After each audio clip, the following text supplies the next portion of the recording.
Good morning, everybody. Welcome to the stream. Thank you guys for being here. I appreciate it. Hope everyone is doing well today. We are going to start off with a little bit of fishing.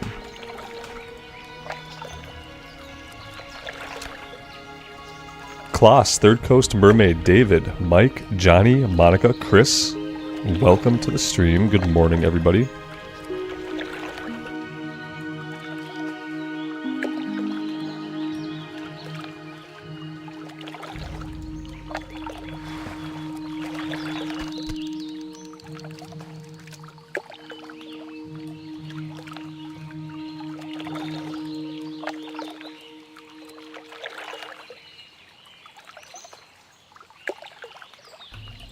John, good morning.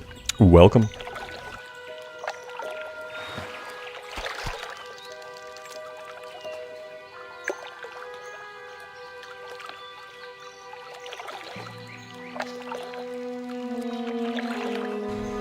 Some water ASMR? Yeah, we have, I like to call it hardcore fishing.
Fair warning, guys. Either my allergies are out of control this morning or my kid got me sick. So I have had to medicate, and my sinus cavity, it feels like it's full of just absolute garbage. So I might sound a little bit weird, and because of the medication, I might act a little bit weird. So my apologies if either of those things turns out to be true. It's been a rough morning.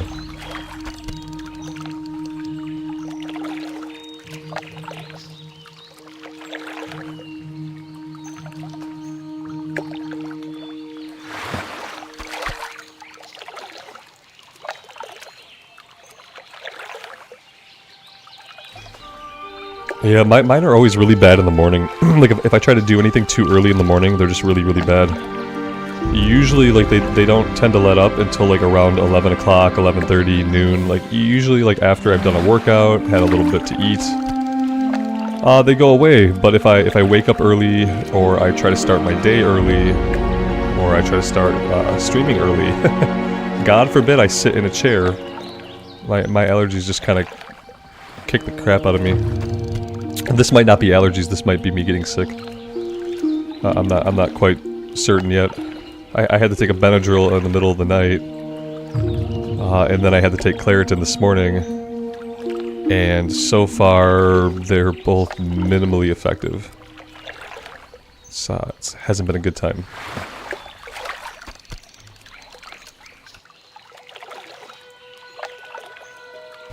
How do you know I'm not an alien wearing a Robert suit, and that's the reason I sound different? You really don't know. You really don't know anything about me. I could be an alien 100% of the time, and you would have no idea. That's absolutely true.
Be Sad Dog, good morning to you.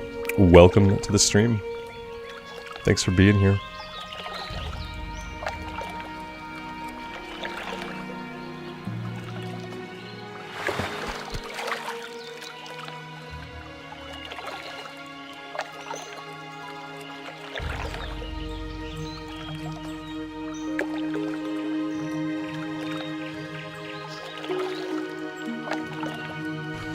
Yeah, Johnny, that sounds awful. That sounds absolutely awful. Yeah, for some reason I'm dying here, and it just got really cold, so I kind of thought that, like, the cold weather would kill everything off. And that my allergies and asthma would, like, start to kind of dissipate with the season, but the asthma is still, like, really bad, and the allergies are still really bad. It's been a horrible time. It has been a horrible time. It's probably because we didn't get a lot of weather that let me like open the windows and get fresh air, so we went from running the AC to running the heat. And I think we need to have the ducts like blown out or vacuumed out or whatever the hell they do to clean out the ducts in a house when you have like forced air heating. I think we need to do that. I've been trying to convince my wife of that for like the last couple months. But she doesn't suffer from allergies, and she doesn't suffer from asthma, so I don't think she gives a shit. Because I mentioned it a handful of times. All of our neighbors had it done. They had this big truck come and pull up in their driveway, and they hook something up to your heat ducts, and they either vacuum it out, or they blow it all out, or they do something to get rid of all the junk in it. And I feel like maybe that's what's affecting me. Because having to have the windows closed and now having to go from running the AC to running the heat, like, my allergies and asthma have just been absolutely awful. But when someone doesn't suffer from allergies and asthma, like, they don't care. They don't care because they can't even process what it is you're going through. They're just like, what do you mean running the heat makes your allergies bad? What do you mean running the AC makes your asthma bad? Like, they don't get it. It's impossible to convey it. And then since they don't understand it innately, they don't think about it. You mention it to them, and they think about it while you're talking about it, but because they don't also suffer, they don't ever think about it again. And then you have to keep being the one to bring it up and bring it up and bring it up, and then you sound like the nagging person. I thought we were gonna get the heat ducts cleaned out. The heat's on and we never got the ducts cleaned. We should do that. It's worth it. I hate being that person. So now I just suffer. Now I've just been suffering. It's been a great time. Yeah, it's partially, it's a couple of things, but I think a lot of it is running the AC and running the heat non-stop. Non-stop, 365 effing days a year. We no longer get a lot of time where we can open the windows and just have normal air coming into the house. You know, I open the windows, it's too cold. Open the windows in the summer, it's too hot. Okay, well, let's get the air ducts cleaned. That'd be awesome. Blood Moon, good morning. Welcome to the stream.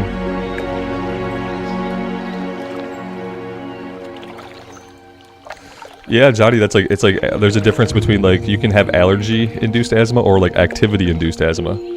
Some people have both. I as a kid I had both of those things. As an adult I have allergy-induced asthma. Like I can go run a mile and I can be fine.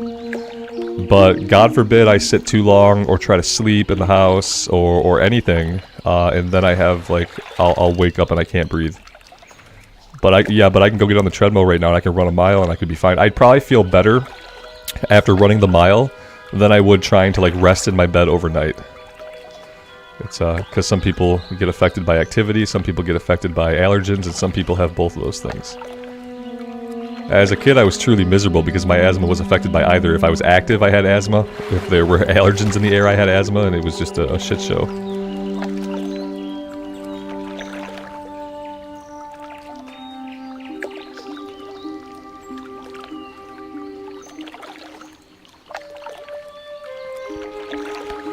Yeah, it's gotten to the point where at night I have to hit my inhaler way too many times. I've gone years in my life where I have not needed my inhaler. In my adult life, I have had many entire years and seasons where like I never needed it. And this last like 6 months, since we started the transition from summer transitioning into autumn, transitioning into winter, it's been bad. It's been probably the worst it's ever been in my life.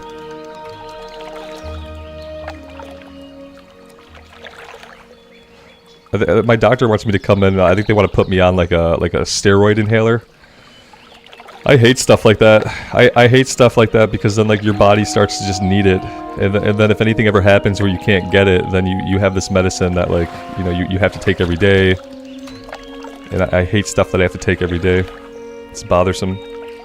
Yeah, see, I don't want to. Yeah, that's what my doctor wants, Johnny. They want to probably give me steroid injection or something like that. Like I don't want to. I'm stubborn about stuff like that.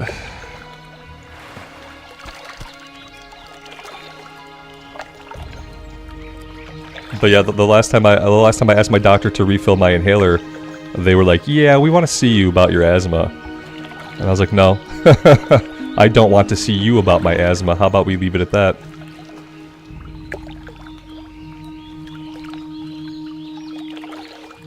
But I'm getting close to that point. I'm getting close to like every night being miserable, getting like 4 hours of sleep every night because I'm stuck awake. I'm getting close to maybe seeing the doctor. A couple more months, and maybe I'll be pushed over the edge. Yeah, it'll make me feel better, but then I'll probably need it all the time. Then it will be a regular thing that I need in my life. And if the circumstances of my life ever change so that I can't have that thing, then I'm up shit creek without a paddle, you know?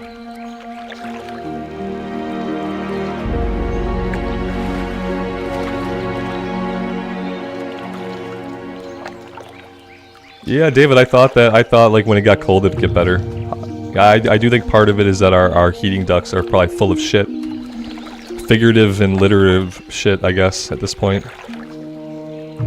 You know, especially when you're a renter like I am. When you rent a house, you have no idea when the last time like any maintenance was done on it. And so I have to assume that this house has probably never had its ducts cleaned in like the 80 years it's been standing. It's probably never once had the ducts cleaned out. And so it's probably a lot of that.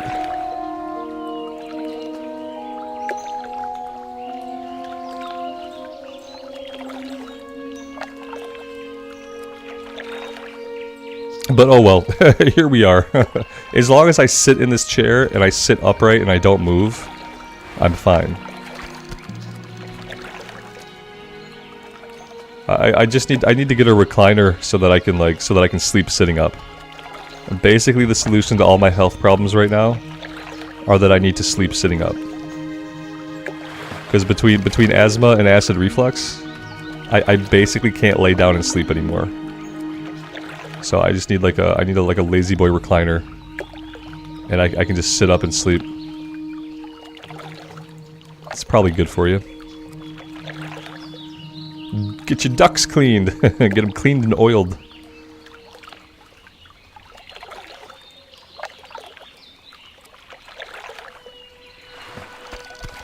Alright, let's see. Let's run back to town and we will do some cooking. And then we will figure out what we're going to do for quest. I think we're going to go out and talk to Gerd Thomas, and we are going to kill some murlocs. We're going to look up here for some trogs? Trogs, not trogs. Gnolls. We're going to look for some gnolls, and we're going to hope that maybe they drop the gold schedule. Johnny, you sleep in your chair? You get good sleep? Yeah, I think I'm going to have to do something like that. At least for a while. I'm going to have to find a way to sleep sitting up. It seems to be the only hope for me. I supply only the finest goods. The problem is when I sit up, I tend to read, and it turns out it's hard to go to sleep while you're reading. And if I don't read, I turn on the TV, and it turns out it's hard to sleep when you turn on the TV. It's hard for me to sit upright and like be restful. That's the problem. It's hard for me to like prop myself up in bed and like be restful and try to get to sleep. I want to either read or I turn on YouTube. I've been watching Seinfeld. So yeah, it's been fun.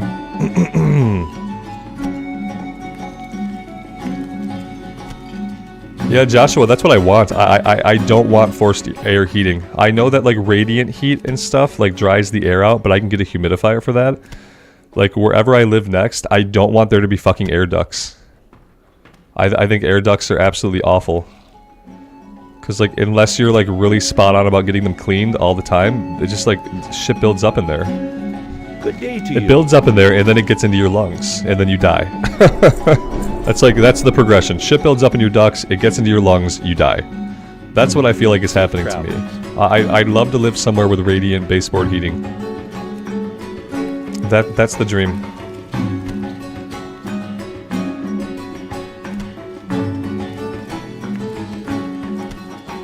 Yeah, I mean, when I nap out on my couch in the afternoon, I get better sleep than when I try to sleep overnight.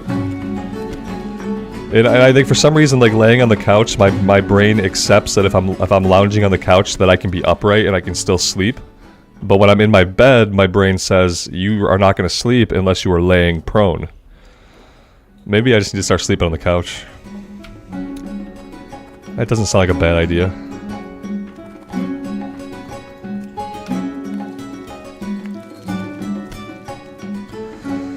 And so, like, this morning, like, I knew I was gonna get shitty sleep. My kid has been sick, and, like, he was sick, and then it seemed like he was getting better. And then I think, like, they're sending him outside at recess and stuff. And I think he's, like, not zipping his coat up. He's been having bad days at school. Because I think he's been pretty miserable. So today I thought, I'm not gonna take my kid to school. I'm gonna let him stay home today. So I slept in a little bit. My kid frantically wakes up, throws his clothes on, runs out of his room. And I say, hey, bud, we're not going to school today. He goes, what?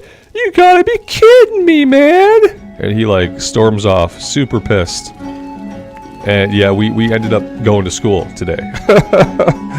I have never seen a kid have that kind of reaction to being told they were going to get to stay home. He was not having it. And so I took his little butt to school like an hour late. Said, have a good day with your cough. Hope you can get through. So yeah, so I didn't get to rest or really sleep in this morning, like I thought I was going to. After being up half the night, I thought, well, maybe I'll sleep until like 9 o'clock. That didn't happen.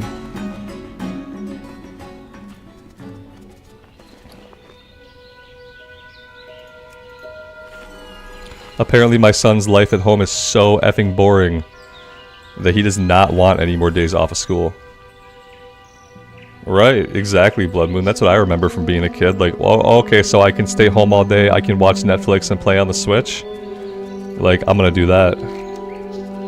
He was not gonna do that. That's how effing boring his life must be. Like, life is so boring at home. Like, the kid he does not want to stay home. Something specific? He doesn't care if he's sick or coughing his brains out. So I said, okay, and I took him to school. And he'll probably have a miserable day. I'll get to talk to his teacher when I go to pick him up about how he had a bad day. And then we'll rinse and repeat for tomorrow. And maybe over the weekend he'll kick this cough and start to have normal days. Stay home and watch The Price is Right. Yeah, I remember The Price is Right running during the day. Yep.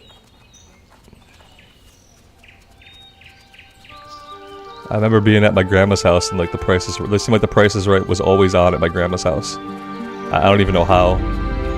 Or that one game show with the whammies, you know, no whammy, no whammy, no whammy, no whammy, whammy! Ah, they get a whammy. It does something bad. I remember that one.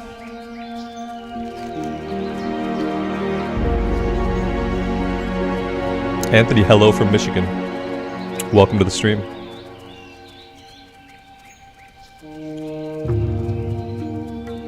I liked being at home and watching the daytime TV though when I was a kid.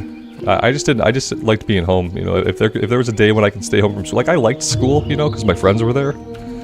So like I get where he's coming from, wanting to be at school because you got friends at school. But like given the opportunity to just stay home, I was enough of an introvert even as a kid that I was totally fine just staying home, playing with my action figures, going out in the backyard. And yeah, but he's not. My son is not like me at all. It's a difficult thing to like come to accept as your kid grows up. Like they go from being like basically like you think of them as like a copy of you when they're like really young, when they're like 2, 3, and 4, and they don't have like a super big personality yet. You kind of come to think of them as an extension of yourself. And then by the time they hit like 6, 7, 8, they are not a copy of you anymore. In fact, they are nothing like you, they want nothing to do with you, and you can't predict how they're going to react or feel about anything anymore. And it has been a pretty rough transition into that age for me and my son. Yeah, I liked my friends at school too. Like, I just, like, if given the opportunity to stay home, I would have always taken that. Especially if I got to stay home and still do stuff. Like, when I stayed home sick as a kid, like, if I was actually sick, my parents didn't let me do anything that day. You were not allowed to go outside. You were not allowed to watch the TV. You were allowed to sit inside. You could read books, play with your toys. So if I had a real sick day when I was a kid, or like I had to stay home sick, someone had to be there with me, I was not allowed to do fun stuff. I don't do that to my kid. If my kid stays home sick, you know, within reason, he can still do whatever he wants to do that day. He just can't be at school. But even offering him all that, like, he didn't want to be at home.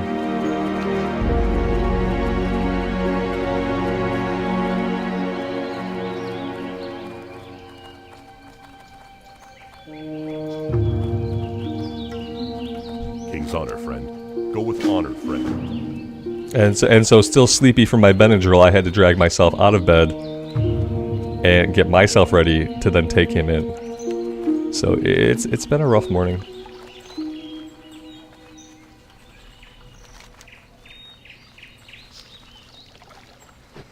Am I going to stream / watch any BlizzCon? I'm going to watch some of the WoW panels. I'm not going to watch all of BlizzCon because, quite frankly, I don't care about most of their games. But I will watch I'll watch the WoW panels on stream. We got, the first one is tomorrow at 4:30 my time. So I'll probably have a normal stream during the day. We'll play some hardcore, and then I'll have to go off for a little while, and then at 4 o'clock, 4:30 my time, I'll come back on and we'll watch the first WoW panel. I'll have it scheduled. Farewell. So that people can see the stream before we go live. Light bless you. But yeah, we got 2 WoW panels on the first day, and then I think 1 on Saturday. And I'll be watching those on stream. If you guys want to stop by and have a chat about whatever it is we hear. I'd love to care about their other games, but I just don't anymore. Like Diablo 4 was awful. Overwatch, I don't know. Like, part of me feels like I could get into Overwatch, but I don't want to. I never hear any good things about Overwatch. If I heard great things about Overwatch, you know, I played it when it first came out. I played Overwatch 1. That's right, we're not even talking about Overwatch 1. Now, for some reason, we're on Overwatch 2. Even though the game looks and plays basically exactly the same, somehow we're on Overwatch 2 now. Which I find kind of weird. I don't really get it. I don't know how they went from Overwatch 1 to Overwatch 2 and, like, nothing really changed. But yeah, I played it when it first came out. It was fun. I wasn't particularly amazing at it. I always have trouble in those kinds of games figuring out, like, how to be good. I am what they call a feeder. Like, I feed the other team kills. I feel like I could, but if I heard good things about it, and if the player base even seemed to like the game, then maybe I could get into it. But as it is, it seems like nobody likes Overwatch 2, so why would I care about it? Alex, good morning, man. Welcome to the stream.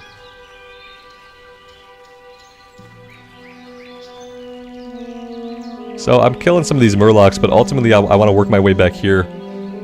Because I want to fight some of these gnolls, so that we can see if we can get the gold schedule to drop. That would be amazing. Yeah, you guys in the UK, like, everything's gonna be just super late for you guys. Yeah, like, you know, you can stay up until forever watching it. Yeah, the first one, if it's 4:30 my time, then, like, the first WoW panel isn't until, like, midnight for you guys. 10 or 11 or midnight, like, depending on where you're at, I guess. Like, yeah, the first WoW panel tomorrow, it opens up at 4:30 Eastern Standard Time. And so for you guys in the UK, that's going to be, like, past midnight, so good luck with that. It's like, how much do you like Blizzard? Are you going to stay up until 4 in the morning watching BlizzCon?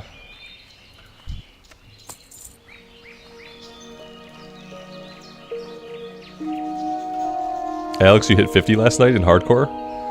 That's awesome, man. Don't cling to the sides of any boats, okay?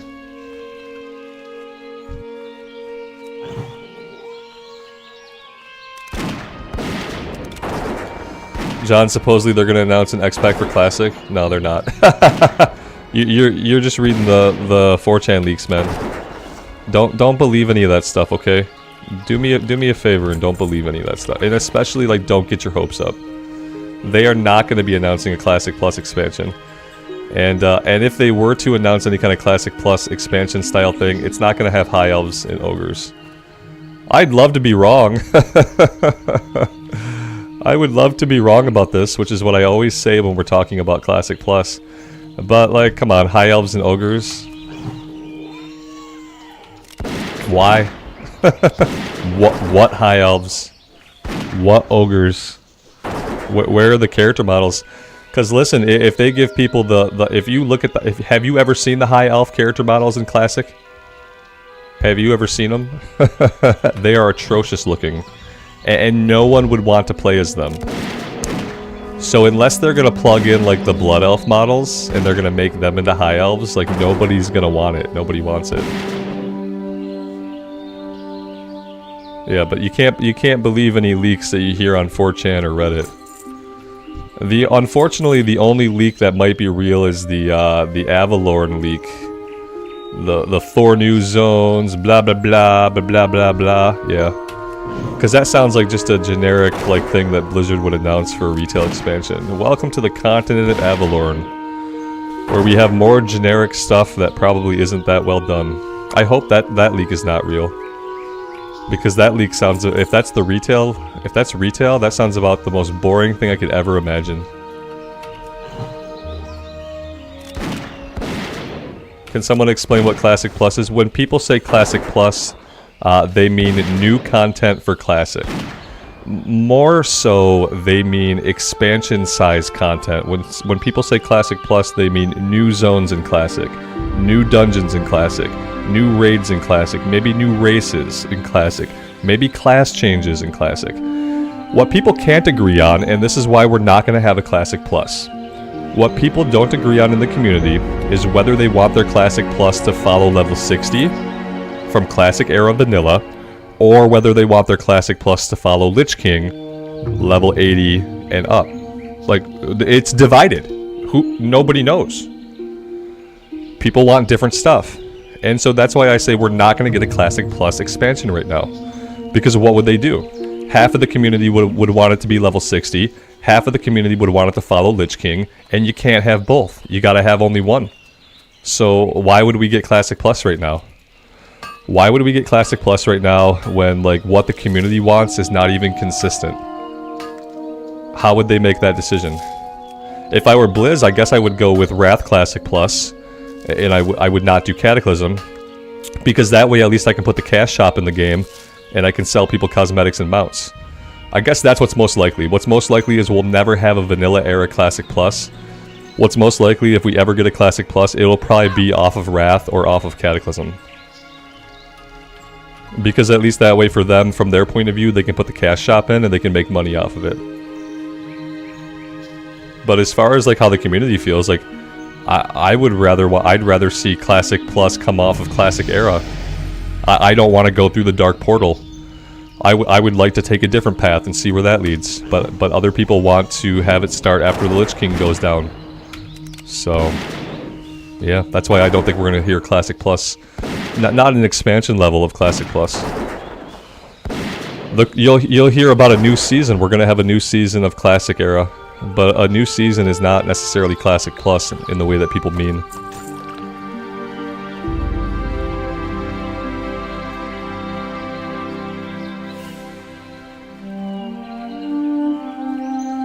And who wants to, let me ask you this, who wants to be an ogre? Does anybody out there want to play an ogre? I don't want to play an ogre. They're all stupid. And the ones that aren't stupid have 2 heads. I don't want to be an ogre. I don't care about ogres as a playable race. I don't think anybody wants ogres. I don't think anybody's ever asked for ogres. It's so stupid because, like, yeah, everyone on Alliance, we always wanted High Elves for Alliance, obviously. So that was an easy one, but then for the leak they came up with Ogres. Why not just stick with Goblins? They could have taken they could have made it they could have made their leak a lot more believable by leaving the word ogre completely out of it. And then I might not have been as quick to, like, dismiss the leak. But since they said playable ogres, that just made me fucking laugh out loud. I don't even think that the gear in the game is textured in a way that ogres can even wear it. Have you ever seen an ogre wearing much gear? No, you haven't. Because I don't think the gear in the game is sized and textured to slide onto ogre models, you know what I mean?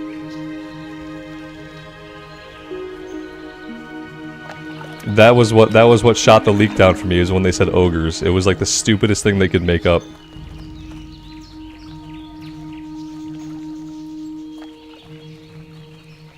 Yeah, exactly, but they caused problems with the armor, Jonathan. That's exactly what I'm talking about. Like, they're not. I'd love to be wrong. Please let me be wrong. You have no idea how happy I would be to be completely, utterly effing wrong and to have to completely eat all of my words. And just shove my foot right down my mouth. Like, I would love to be wrong about this, okay? But I'm not. I don't think I am.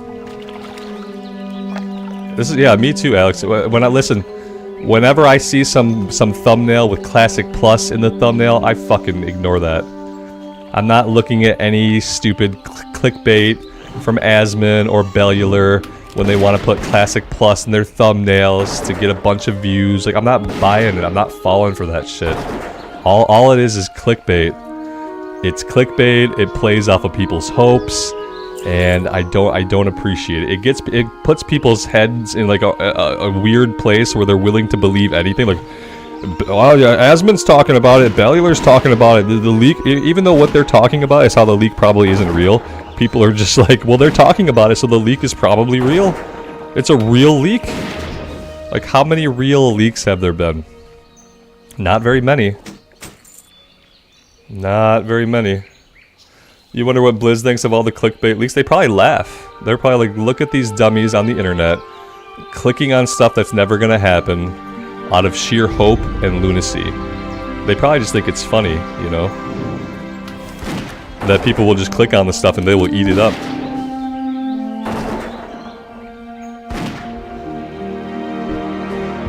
No, they'll never make everyone happy. No, they don't have to make everyone happy. They just need to focus on making good games. And then the majority of people will be happy. And like I said, my biggest problem with any kind of concept of Classic Plus is that the fan base, even amongst the fans, like, we can't decide where we want Classic Plus to go. And so if Blizzard were to make Classic Plus right now, they're going to piss off half of the people in the community. Because I think half of us want Classic Plus to happen after 60, and I think the other half of people like the Wrath of the Lich King class design, and they want Classic Plus to happen after Wrath. So without Blizzard collecting more information and having more discussions with the community and being like open about it, how could they possibly go ahead and make Classic Plus right now? How could they make Classic Plus without having an open discourse with the community about what they actually want? It just seems like a really bad call, you know, if they were to do that out of nowhere. An ogre in a loincloth? Disgusting. Also, let me just throw this out there, and like, maybe you've already thought of this, maybe you haven't. There are no body type B ogres. Ogres have one body type. Do you think that people are going to be cool with that in 2024? Because I don't think so. I find it stupid and boring if there's only one body type. It's dumb. It works fine for enemy NPCs. It doesn't work for playable characters. And if they were going to go through the effort to design a body type B ogre, they would just make up a different playable race that people might want to actually play. Because I'm pretty sure there's like big zero interest in anybody. Nobody wants ogres on the Horde side. Everyone who plays Horde in vanilla era, they want a pretty race. That's why we got Blood Elves originally, because everyone who played Horde in vanilla, we were always kind of angsty about the fact that we didn't have a pretty race to play. And so that's why the first race that the Horde got was the Blood Elves. It would be pretty foolish and kind of a slap in the face to give Alliance High Elves and to give Horde players Ogres. It'd be like a pretty funny slap in the face. I'm in such a good mood, Karen. Yeah, I'm in a fine mood. I had bad sleep. And I feel like garbage. It's probably affecting my attitude a little bit. I'm positive of it. But it's also like anytime I hear Classic Plus now, I just get triggered. For a while I didn't get triggered. And now I'm back to being triggered by it. It'll all be put to bed tomorrow. That's like one of the biggest things. I can't wait until BlizzCon is over. I can't wait until BlizzCon is over so people stop talking to me about Classic Plus. No, it won't matter though. There will probably still be leaks. Next BlizzCon, it's coming. Here's the proof. We're gonna have playable kobolds on the Horde side. Alliance is getting Naga. It's obviously real.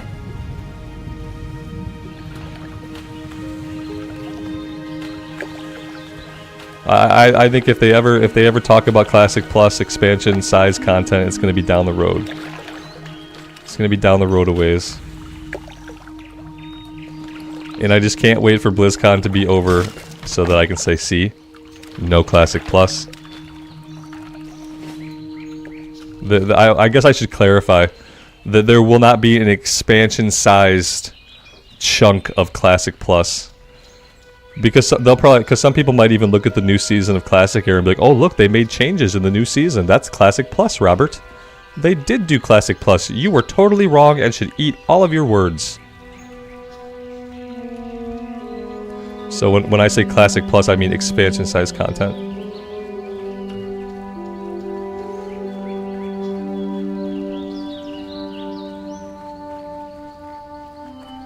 Vladislav, good evening. Ra, good afternoon. Welcome to the stream, guys. It'll be interesting to see what the year's meme is going to be. Yeah, there's probably going to be something, right? Like the you guys don't have cell phones.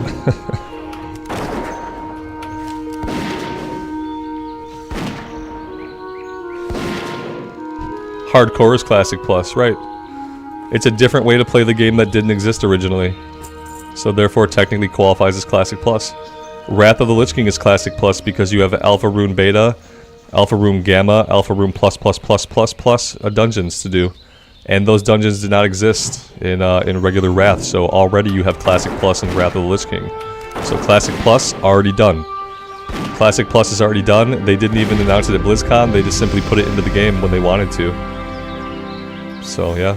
It's already happened. Belangian, good afternoon. Welcome to the stream.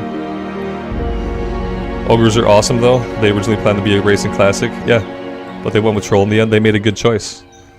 Have you ever seen a body type beat Ogre? I haven't. If they had gotten along in development towards making Ogres as a playable race, if they'd gotten more than like just the thought of it, then we would see different body types of Ogres in the game as NPCs. And we don't, so yeah. Talent point, woo! We got 2 talent. Hey, it's not 1 talent point; it's 2 talent points. Okay, get it straight.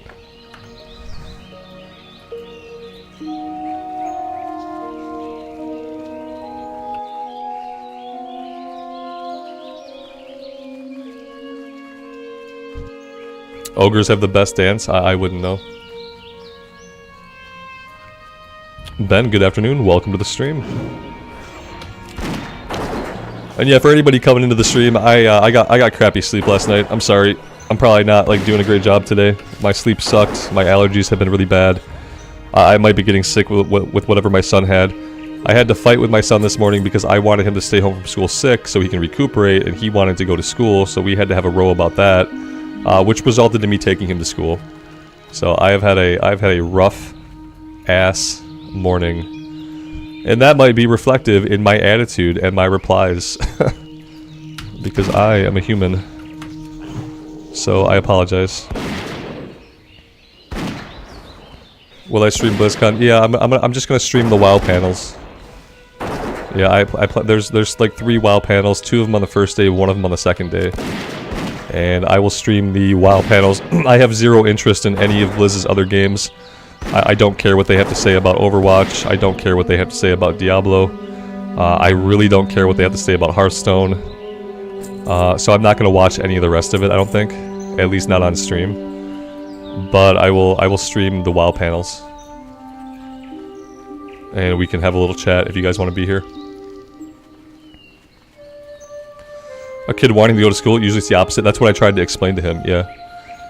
No, he didn't want to stay home. Home is boring. He's just got a TV, he's got Netflix and YouTube, he's got a Switch, he's got games, he's got toys out the wazoo. He's got the run of the house. Like, home is too boring, so there's not, his life is boring, there's not a lot to do at home. So he would rather go to school even if he's sick and not feeling well. Which is like, part of it started because yesterday, the day after Halloween, I had such a hard time getting him awake and getting him out of his bed. Like, he was super cranky, he didn't want to get up, and then he had a shitty day at school. So last night I was like, nope, I'm not doing it. He's still coughing, he's still laying in bed coughing his brains out, like part of the night. I'm not taking him. And so I tried to sleep in. He got up, he panic dressed, he ran out into the hallway. I was like, hey bud, come here. It's like, we're not going to school today. He's like, what? You gotta be kidding me, man! And like, just threw a fit. So I took him to school.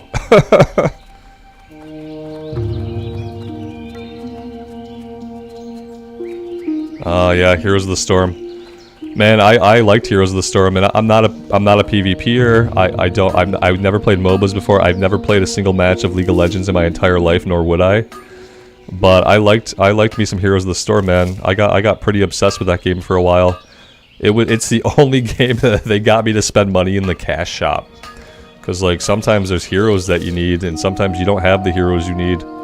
Sometimes there's a really cool skin that you want, and you don't have it. And so Heroes of the Storm, not only did I have a lot of fun with it, it was the only game in existence that's ever gotten me to spend money in the cash shop. And they canceled it. The one game that actually got me to give them money, they just didn't feel like, you know, it was like, it's like how MMOs, like, remember when an MMO would come out and it'd be out for a couple months and the developers would be like, well, it didn't kill WoW, so the game is a failure. That's what fucking Blizzard did with Heroes of the Storm. They released what by all rights was a pretty decent MOBA, and after a while they said, well, it didn't kill League of Legends, must have been a failed game. And they fucking stopped supporting it because it didn't kill League of Legends, whatever the hell that means. And it sucks, because yeah, it was a good game, it was fun to play, it was compelling enough that I like spent money. I don't spend money in cash shops. Ben, your friend, and you still play Heroes of the Storm? That's awesome, man. My friend stopped playing as soon as he realized that it wasn't going to kill League of Legends. My friend was even more of a douche than Blizzard. Like, we started playing it together initially, and he's like, well, I hear that it's just not as good as League of Legends, and it's probably never going to be. So I'm not really interested in it anymore. I'm like, oh, okay, you're a loser.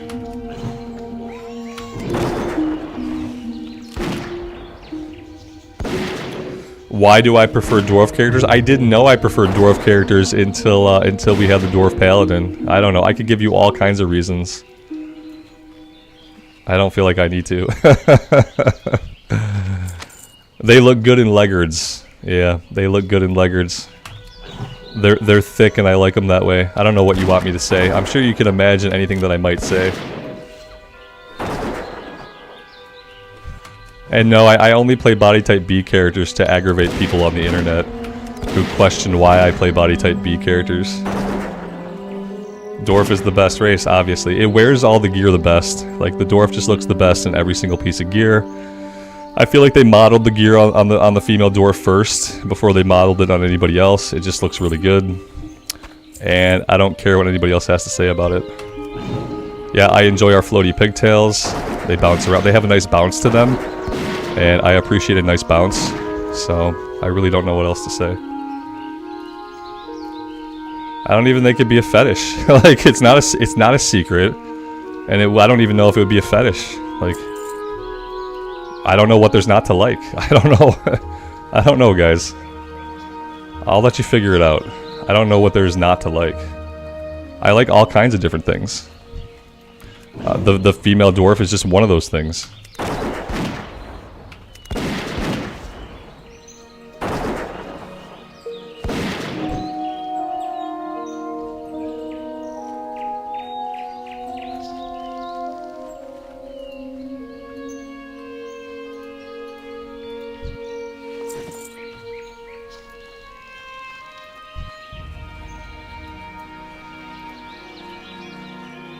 Yeah, but what Heroes had going for it is that it used Blizzard IPs that we all know and love. It had Blizzard IPs that we all know and love. That's what Heroes had going for it. Yeah, I don't care. I enjoyed Heroes of Storm a lot. If they supported the game at all, I would still be playing it right now today. Everyone's allowed to have their opinion, but I'm just saying I really enjoyed the game. I'll never play League of Legends. It's a shit pile, and the community is awful. And so, like, I don't have a way to get into MOBAs because of that, but I was able to play Heroes of the Storm because it was a newer entry to the genre, and it was something that I thought was going to grow over time. Obviously, it didn't have the time to grow.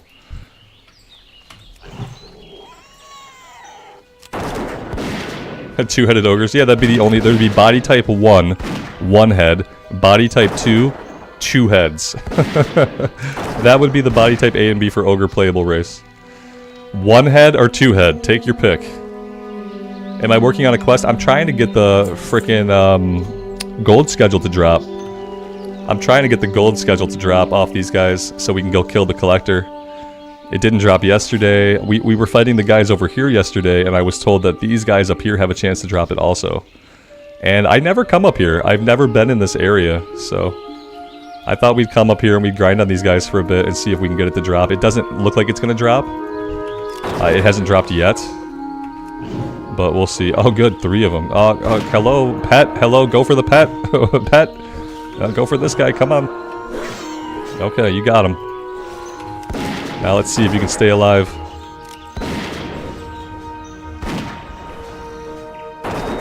I think our pet's probably going to go down here.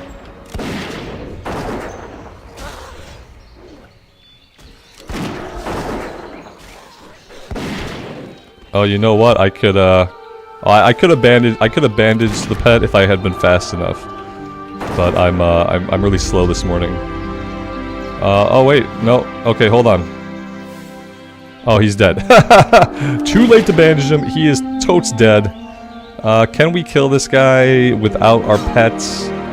Probably not. If we had mana, maybe. If we had mana, we might have been able to. I'm gonna leash him.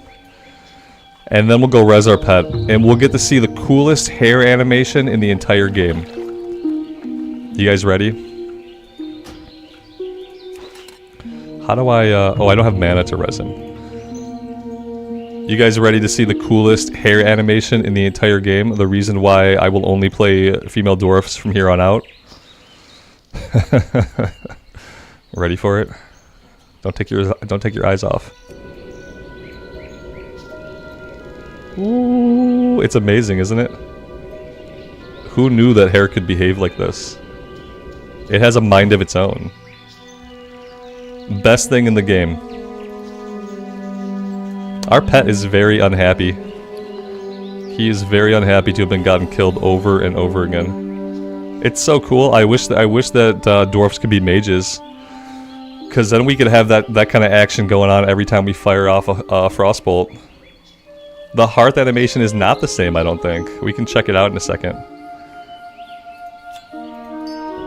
It's not. It's not as intense. It's not as intense. It's not even as close to as... It's like a different level of intensity. I bet if they were mages, though, we'd probably get this animation. This is nice, too. This is nice. It's not as cool as Revive Pet.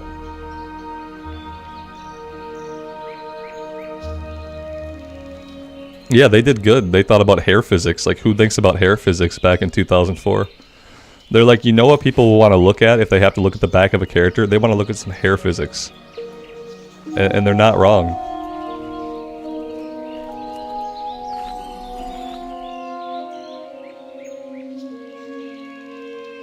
With healing spells, they go wild too?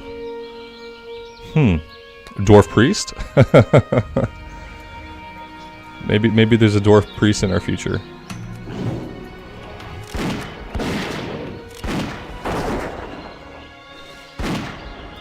I don't know why they thought it should act like that, but I like it. No, even the humans have it. They all like, anybody with long hair has some hair physics if it's a ponytail. If it's hair that lays flat, it does nothing.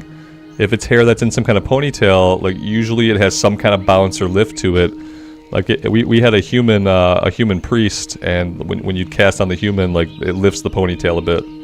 It's cool, but you have to have it has to be hair that is a ponytail type situation. It can't just be like the hair that's like plastered down. That stuff is stuck in place. It doesn't have any physics, at least in Classic era.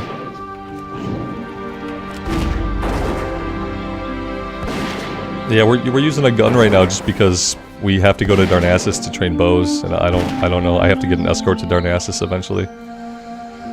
I'd have to have somebody help me with the wetlands run, and I'm not really ready to do the wetlands run yet.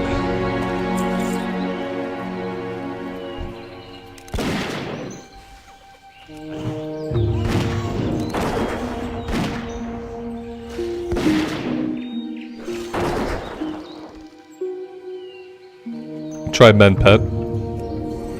Ah, Men Pet does basically nothing.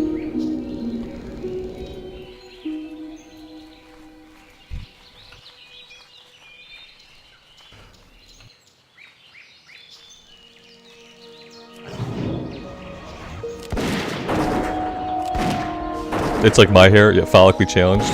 Yep.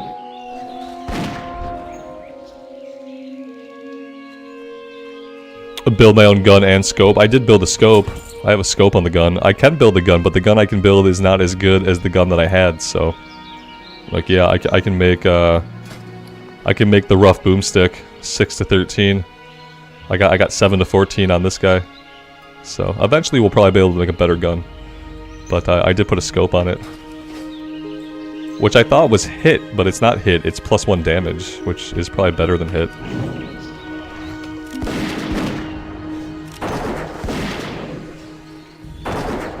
What level are you, Johnny? I'll tell you right now if you're gonna die. If you are not level 12 or 13, you're probably not gonna make it. Unless somebody else has been through there and they've killed all the owlkin. Because those owlkin, man, there's a ton of them. There's a ton of them. They social aggro with each other. They enrage. The white ones, at least, they enrage. And, yeah, so I would say if you are not level 12 or 13, you are probably about to go to your doom. You should ask in the area for someone to help you out with it. Yeah, see, like, Ben helped some druids out. Yeah, you might want to just ask, because someone will probably be able to come by and help, no problem. But yeah, if you're not level 12 or 13, I would not even attempt it solo. You've just gotten your druid past like the level 10 hard times, so like don't get them killed going in underpowered. Shit. Don't do it at level 10. If you do it at level 10, try to at least ask for help in the zone. I don't like asking for help either. It's like super unsavory to like hit general up asking for help. But I feel like in the case of the druid bear form quest, people understand. People understand because most people have had to do that quest before who play hardcore classic. And they know it's a pain in the ass. So there will usually be somebody around online willing to come and help you really quick. All you gotta do is throw it in general. Anyone willing to help with Druid Bearform Quest, PST.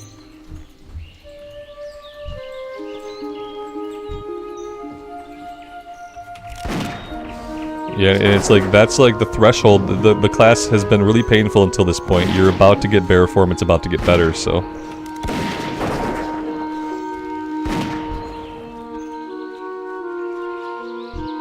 See, Alex says he'll help you. Right, you got people right here that will help you. Just to make sure you don't need to lose a 7th druid. It's not necessary.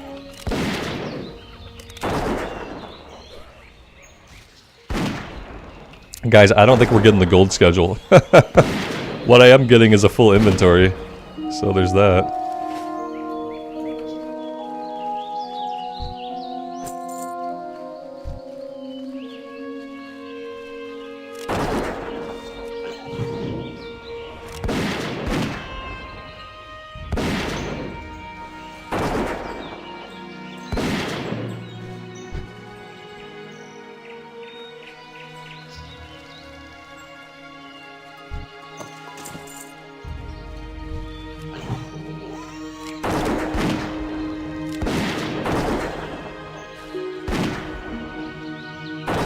Would the humans in the area by the dock have the gold schedule? I don't think so. I think it only drops off the gnolls. I'm not sure. No one has mentioned that it drops off of anything besides the gnolls.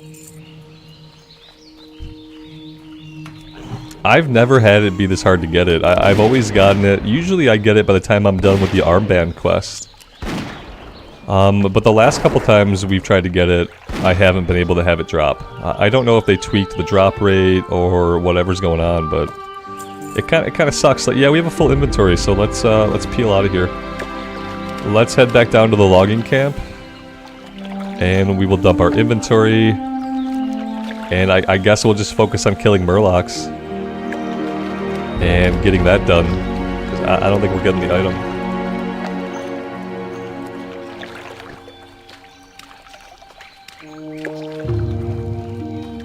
Yeah, Ben, that's where I usually get it too, but somebody mentioned that the ones out here also have a chance to drop it, and I thought, well, I've never fought the ones out there before. I might as well try. We came, we saw, we killed a bunch of gnolls, but we didn't get the gold schedule, so that's the way the cookie crumbles, I guess. Yeah, usually I get it no problem. Usually while I'm working on the armbands, it just happens to drop. One time it dropped off a hogger. That was cool. And then the last time I tried to get it, me and Johnny tried to go farm for it, and we killed like 200 or 300 gnolls, and we didn't get it to drop. And then we almost got killed on top of all that. But yeah, we must have killed hundreds of gnolls, and it didn't drop. Supposedly it has a 3% drop rate, so I can't do math really well. But if it has a 3% drop rate, if you kill like a couple hundred gnolls, it should probably drop.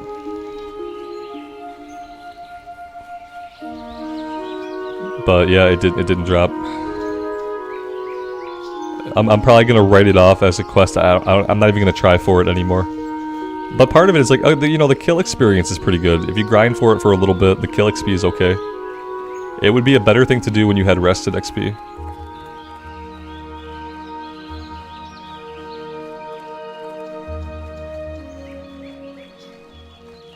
Looking for something specific?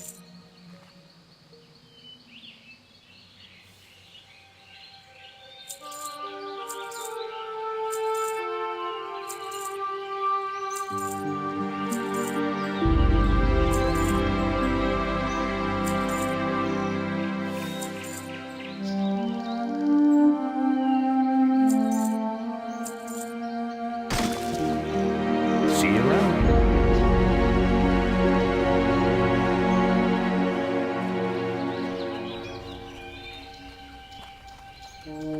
It was a terrible drop. We should have clipped when we almost died. That's the part we should have clipped. That was a fun time.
Alright, we are all done that one as well.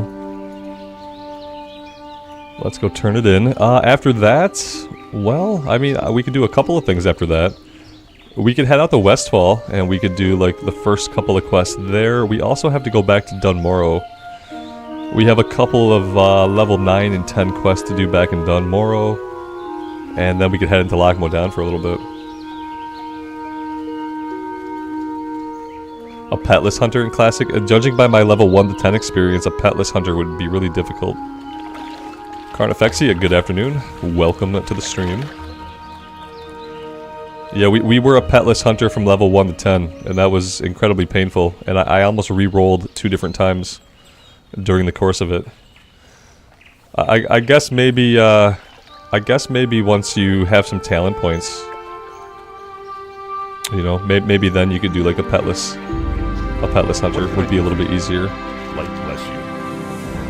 For the Alliance.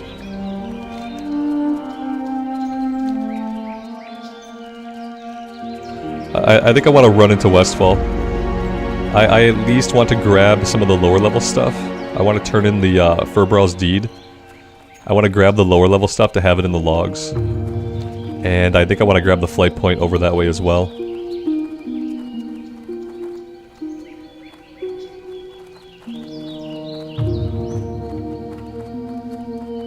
Am I doing Darkshire on this tune? Yeah, you have to. You don't really have a choice. Yeah, we'll have to do Darkshire. Yeah, you have to do everything. Like, yeah, you don't really have a choice. You know, I should probably even go do Dark Shore and Duskwood. I should probably do all of it. Maybe around like level 15 or 16, I'll think about getting an escort out to through the wetlands, and then I could do Dark Shore.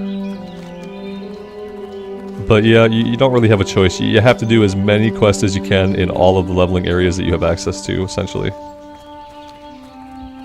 Otherwise, you're going to get too far behind the leveling curve by the time you hit like level 35. Try for the gold schedule again around Hogger? We could, yeah, for sure. Yeah, we're heading that way, so. Anything we want to do in Goldshire? I feel like we are good on everything. I need to probably train engineering soon. I don't know if I can get the next rank unlocked or not yet. And then I have to figure out what I'm gonna actually do, like what I'm gonna make to level it up. I guess copper tubes would be relatively cheap. 2 copper bars, 1 weak flux would be okay. The Arclight Spanner is 6 bars, so we're not doing that. Yeah, I think I'll probably do copper tubes. I need to start getting more copper. Maybe in Dunmorrow there will be more opportunity for mining. We haven't really come across many nodes. I have 10 copper. It's not bad.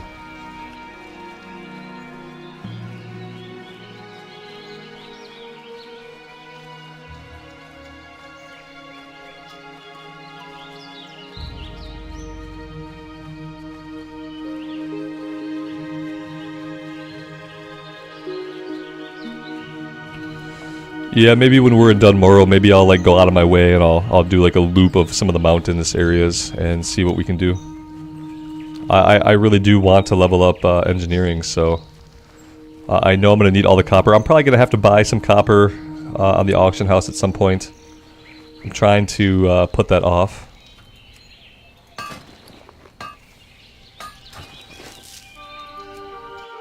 Our mining skill is not awful though, like, thanks to smelting. Thanks to the fact that smelting also gives you mining skill, our mining skill is not awful. So, I think we should probably let's go back and maybe we'll smelt this stuff before we continue on down the road.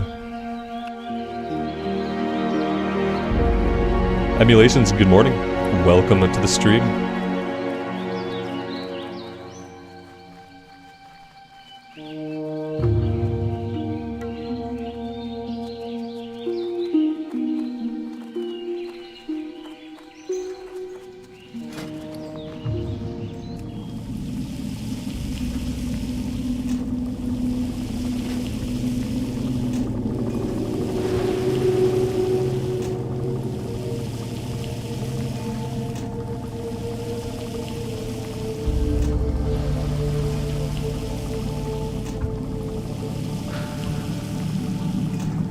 Well, it got us to 70, and then it went gray. So, how is my ammo holding up? That's a good question, Blood Moon, and the answer is not good. Yeah, I probably need to make more ammo, thank you. I got 330, which is not going to last me very long. Let's see, crafted light shot. Okay, cool, cool, cool. I need 1, 2, 3, 4 stacks. Yes.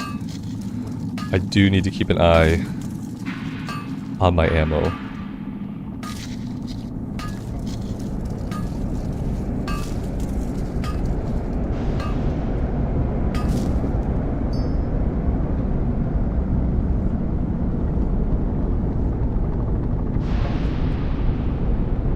I could do copper bombs. It's not like guaranteed a skill point though. It's not guaranteed a skill point. I have 8, 2, 10. If I do, I think if I do that, then we should be able to craft some more of these.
Well, we got 3 skill ups out of that, so it's not bad. Not bad at all. What are you looking for?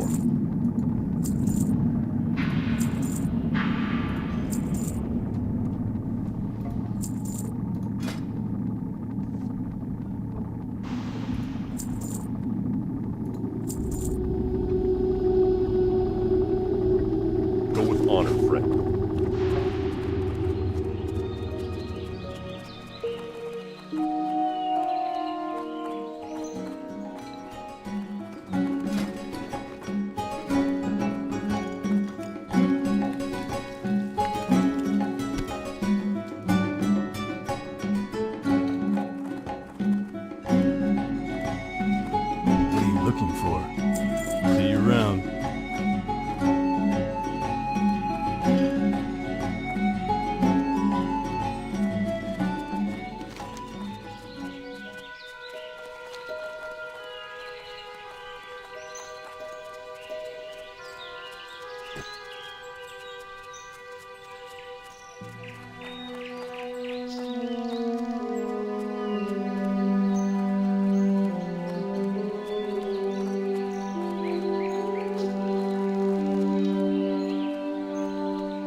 So I think what we'll do is we'll turn in the deed.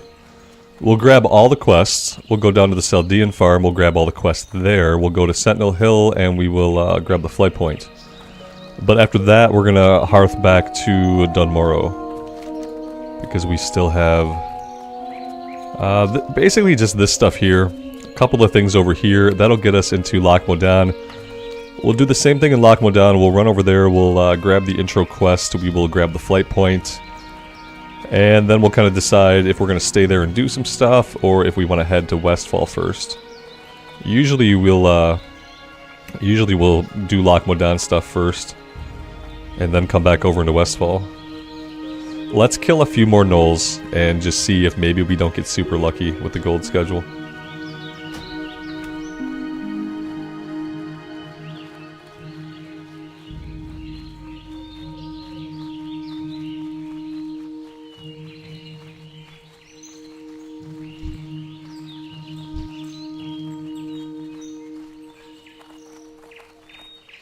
We got a level 52 out here. Level 52. Just protecting their lower level buddies so that they can't possibly die in hardcore.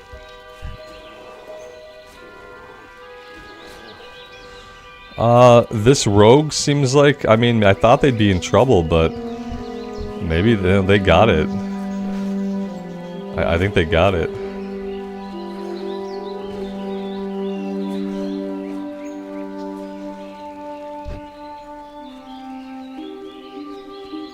Lael, good morning. D, welcome to the stream. Thanks for being here.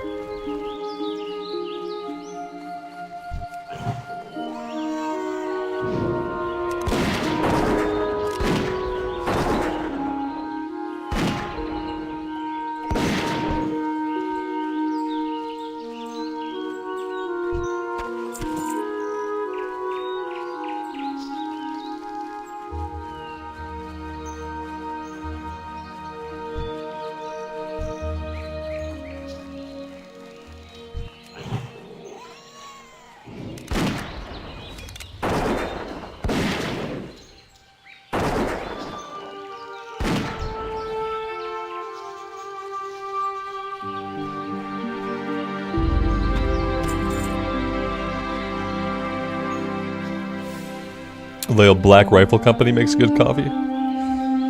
I've been drinking Tim Hortons coffee out of the Keurig cups though. That's what I've been drinking recently. It doesn't taste quite like actual Tim Hortons coffee. I think they put cocaine in actual Tim Hortons coffee, to be honest with you. Because like it has an effect like no other coffee. Maybe that, or they just spray MSGs into it. They just like squirt some MSG into their coffee. Like, if you've ever had a Tim Hortons... Oh, the gold schedule dropped. Shit. There we go. Perfect. If you've ever had Tim Hortons coffee, there's like something unique about it. And the Keurig cups are good, but they don't quite have the same effect. So they're putting something in that coffee. Not sure what it is. Because it like wires it. I remember like drinking it back in the day when I would go to teach classes and stuff. Back when I first started teaching classes, we were still in Michigan, and I would have coffee and it would just wire the crap out of me. It would wire me in a way that someone who's drank coffee for so long doesn't get wired anymore. It had a very profound effect, and that's why I don't think it could have been like normal coffee, because I've drank coffee since I was in 5th grade. It doesn't wire me. Typically, it almost had like Tim Hortons coffee almost has like an Adderall effect. You for like a short time you feel super wired, super focused, and you feel like you could contemplate anything. The Keurig cups don't quite get me there, so.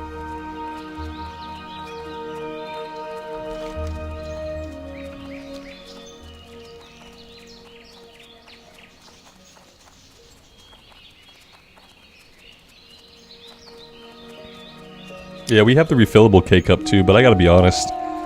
A lot of days I'm super lazy, and the convenience of just popping a cup into the machine and having it spit out coffee, you know, that's like, it's super convenient. I have the grinder there, I have the refillable cups there. I only do that when I'm out of other cups though. I should let myself run out of other K-Cups more often, so that I start grinding my beans that I have on standby. That would be good. I've had Death Wish coffee. Yeah, it was also... I also kind of felt like it was like burning away the lining of my stomach. Even though I put a little bit of milk in my coffee, like Death Wish coffee, like honestly was like one of the only coffees I've drank that I could feel the effect it was having on the lining of my stomach. I would always be careful to like eat an extra piece of bread Greetings. before drinking the coffee, but it was good. But it just it felt Light bless you. Like something inside of me. For the Alliance. I was just aware of it the whole time it was in my stomach. Be careful. Very strange effect. I'm also just kind of wary of shit that's called like Death Wish. Like I'm just a little bit wary of it. It doesn't make me feel good necessarily. Like I don't have a Death Wish. I'm probably gonna die to something stupid someday anyway. And so when something's called like Death Wish coffee, I'm like, what I wish is that it was called anything else. And could still be the same coffee.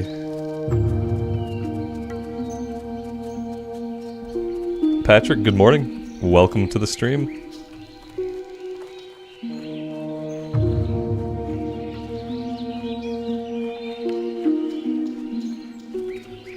Ben, I was a corporate training developer. So half the year I wrote the training materials and composed the curriculum, and the other half of the year I taught it. Yeah, I taught adults how to do a job, which is, you know, not the same as teaching like actual kids education, college, anything like that. I got paid more than most people who teach at schools, but the job was very different.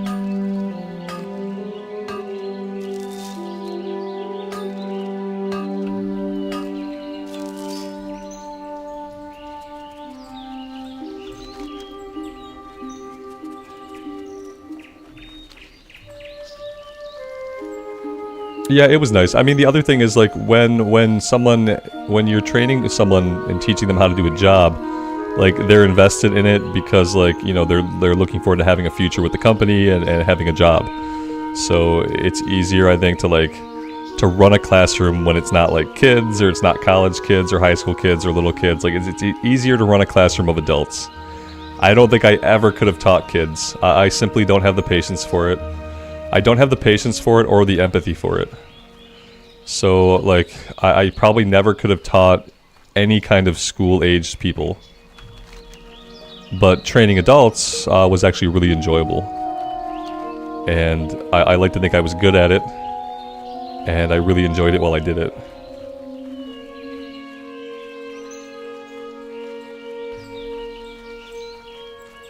Johnny, you got your bear form. That's awesome.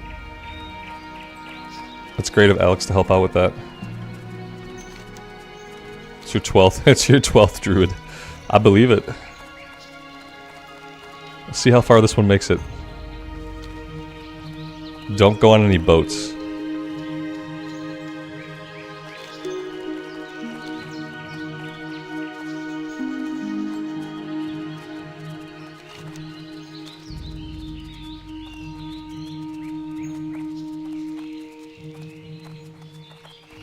When I played a druid, I almost quit playing before I got bear form because, like, doing wrath over and over and over and over again and then drinking got incredibly too tedious for me.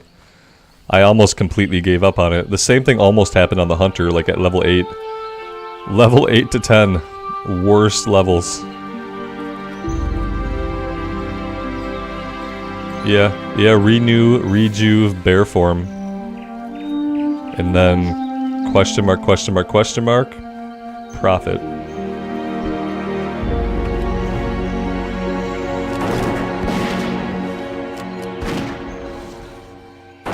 Yeah, we had a Tauren druid back on Bloodsail Buccaneers that I became convinced he was invincible.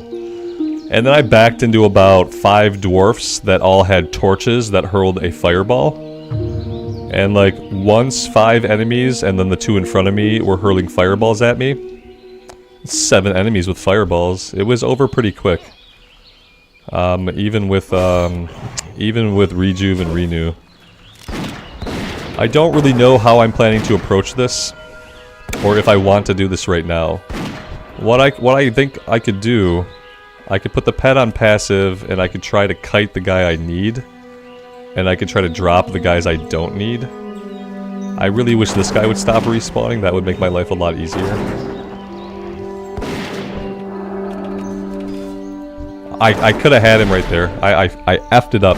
I had a chance to get him and I just completely effed it up. You had one chance! Now I gotta sit here and wait for these guys to respawn.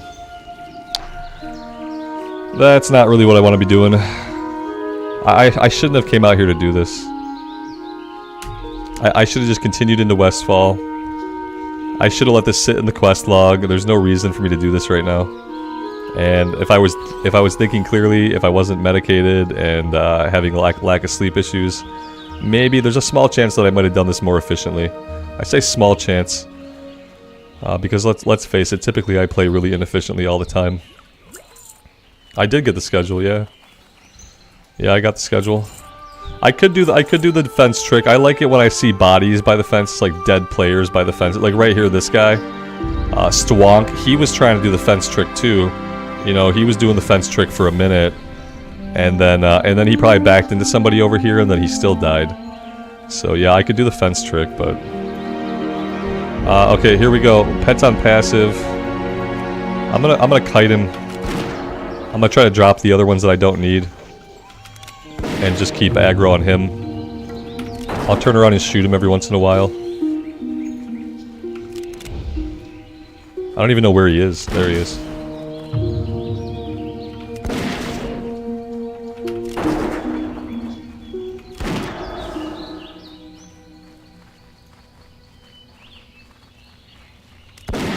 So they're not dropping. I noticed that they're not dropping off of him. we're just kiting them. Here, Pet, go after this guy, please. Alright, well, maybe we'll deal with him in a minute. No, we gotta deal with her. I love how they just don't leash. Like, they just didn't leash at all. I pulled them all the way over here and none of them leashed. I wasn't attacking them. The pet wasn't attacking them. There was no reason for them to not leash, and yet they didn't leash. It's almost like Blizzard has it set up so that they don't leash. That was, well, we handled it pretty well. I mean, ultimately. Some mobs are linked to the death. I've leashed these guys before, though. I swear to God I have. I swear to God I've done that same exact maneuver, and I've had the other guys drop off of me. I think someone else started attacking the mage. She was shooting somebody else for a minute. I hope I didn't get anybody, like, inadvertently killed. But I saw a couple firebolts go off in a direction that was not towards me. So I don't know if that's what kept her coming out after us or what. Yeah, maybe the other guy's linked to him. I don't know. Hey, we did it, so. That's the good news. The bad news is just lots of running back and forth right now. The game knows when you're in a stressful situation, it amplifies it. I think that the developers know like what situations cause like stress, and that they go in and tweak things to make it more stressful. Like, oh, like the gold schedule drop. It's like, I feel like that drop rate got tweaked down over time. I remember getting it really easily all the time, and then suddenly it just never drops. I feel like stuff gets tweaked. Some things just get adjusted. They don't talk about it. You know, that's why they take the servers down for maintenance every single week. Even though it's a 20-year-old solved game, they take the servers down for maintenance. Sometimes we get an extended maintenance where for whatever reason they're down for like 6 hours. And I think they go in and they tweak stuff. And they don't put it in any notes. They don't mention it to anybody. But I think it happens regardless. Master Eden says, I have 2 daughters. What is this sleep you speak of? Yeah, I mean, my kid's older now. He's 8, so usually I get to sleep. But the reasons why I'm not sleeping recently are health related. I've had like my asthma's been acting up. I've had bad allergies. I have acid reflux. I'm basically just falling apart. And the first step of falling apart is not getting any sleep, because sleep is when your body would repair itself so you can continue to hold it together. So like when you have health problems that F up your sleep, the health problems just continue to get worse. Because then you can't even get rest necessary for your body to repair itself.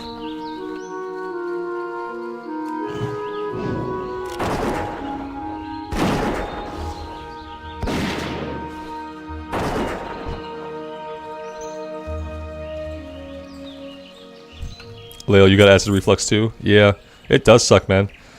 Yeah, they diagnosed me with Gerd, which is like, it just means you're always going to have acid reflux and it's never going to go away. And so, you know, like, I shouldn't be drinking coffee. I shouldn't drink beer. I shouldn't eat food. I guess, like, most food I shouldn't eat. There's a lot of things you can do But mainly it's like, don't put things in your stomach. Oh, you have acid reflux? Don't put things in your stomach. Oh, but I have to do that to eat. Oh, you can do that to eat, but don't put things in your stomach. Don't eat. That's how you fix acid reflux. Don't eat food. Don't drink liquids. And then you'll be fine. Yeah, just starve. Hey, but at least while you're starving, you won't have acid reflux. Yeah. Yeah, it's a huge pain in the ass. Light be with you.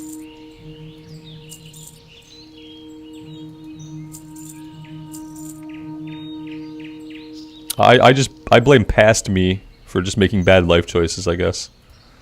There's probably things that I've done in my past health-wise that have gotten me where I'm at today. Go with honor, friend. Yeah, Lael, exactly. Yep. Well, I wake up, and like the thing is, it has a weird interaction with my asthma. So like when I'm having asthma, like the acid reflux like kind of makes it worse. The acid reflux can also make me think that my asthma is acting up when it's not. For the Alliance. Because it causes like that weird like pressure under your diaphragm, and it can cause like shortness of breath. So sometimes I have trouble now distinguishing when I'm having an actual asthma issue and when I'm just having acid reflux. That makes it really hard to treat either of them. And I'm coming to the realization that like it's probably just gonna keep getting worse and worse and worse. So sleeping is basically out the window, and eating is gonna be out the window soon as well. I'm gonna eat nutrient-rich paste and drink water, I guess.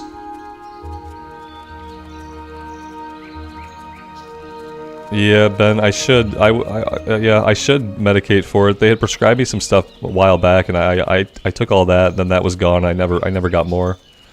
I hate having to take medicine daily, but yeah, I should be. Maybe today I'll pick some up and see if maybe if I take it at night. If I take it at night, maybe it will help me sleep.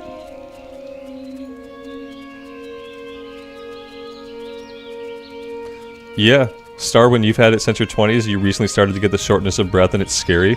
I can imagine like being someone, like if you didn't have asthma and you had Gerd and then you started to feel that shortness of breath after never having felt it before, I can see that it would be really scary. Like having grown up with asthma, like I kind of associated it with that first, but it didn't feel quite right. It didn't feel quite like asthma. The inhaler didn't really like help me. So then I started to realize that that was not an asthma attack. That was just acid reflux, like really bad acid reflux. But yeah, it is scary. It's scary even for me, because you often feel like you don't have a lot of control over it. Sleeping on the left side helps. Yeah, I've been trying to sleep sitting up, and that helps a little bit. I've heard the thing about sleeping on your left side is just like better in general for your physical health. So I try to do that. Unfortunately, I do gravitate towards my right side. It can mimic heart issues too. Yeah. It can literally make you feel like you're having a heart attack. It's basically a shit show. Like, yeah, I would say young people, if you're a young person, take care of your esophagus. Do some research now and find out all the things that can irrevocably damage your esophagus. Because once you start to damage your esophagus, drinking will do it, smoking will do it, eating the wrong foods will do it, eating too much at one time will do it. Once you start damaging your esophagus, it never gets better. It doesn't seem like it's something that ever like resolves itself or goes away. So I would say research your esophagus, find out what it is and what can happen to it, Hey there. and take care of it while you're still young. Safe travel. Because once you're a bit older, you're effed. See you later. You're simply effed. See you around. Sorry to break it to you. See you later. It's not going Good to take day care of to you. itself. Hey there. See you around.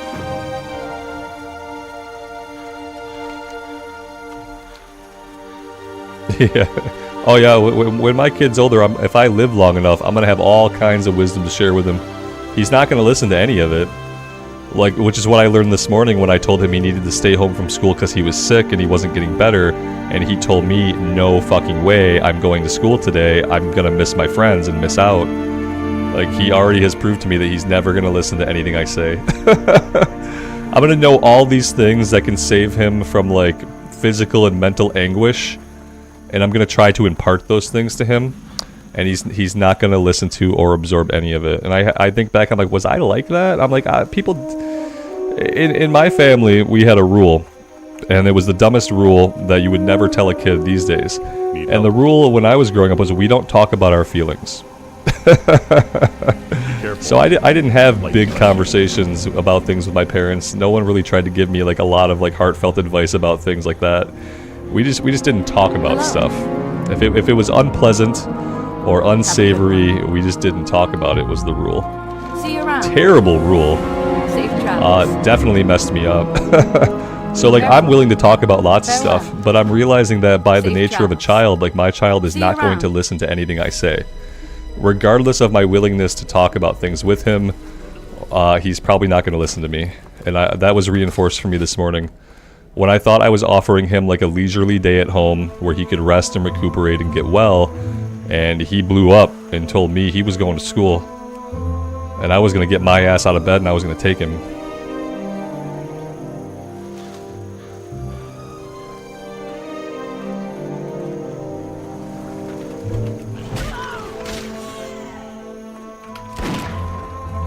Kids just don't listen. They sure as hell don't. Yeah. I for some when my kid was like 4 years old, 3 and 4 years old, he was the sweetest kid, and I felt like he listened to everything I said. And then now that he's 8, it's like he doesn't listen. He doesn't believe anything I say. It doesn't matter what we're talking about. He doesn't believe me. Like I have to literally go to the internet to prove like simple shit to him because he just won't take my word for it. And I'm like, oh, you're already like this when you're 8. This is gonna be a fun next 10 years. The Watchers are immune to taunt. Ooh, shit, really? I know they're immune to bleed effects. That's pretty rude of them to be also immune to taunts. I'm not trying to farm these guys anyway. Let's just head down to the Saldean farm. I want to grab all those quests. I want to get the flight point for Sentinel Hill. And then after that, oh yeah, I'm putting my stinger on them too. They can't be hit by they are immune to growl, Jesus. Oh, these guys are going to be fun when I have to actually fight them, aren't they? These guys are going to be a blast and a half. This is horrible. This is going to get us killed is what this is going to do. Yeah, I don't know. So we're not doing the Harvest Watcher quest then, like the kill quest. We're going to have to be like level 21 to do this. We might never do it.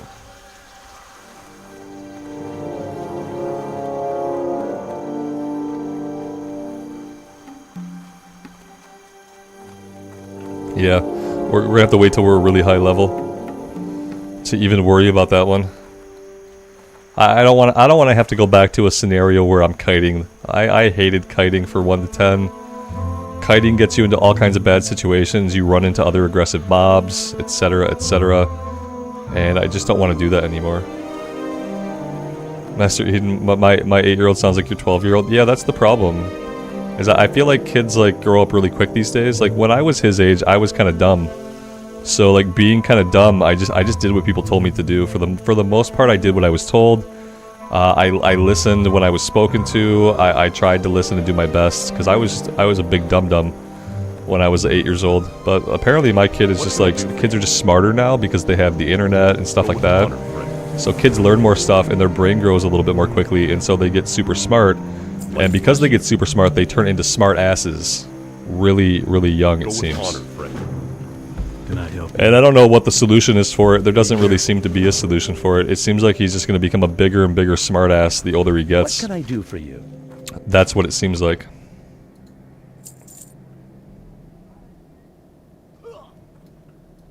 See you later.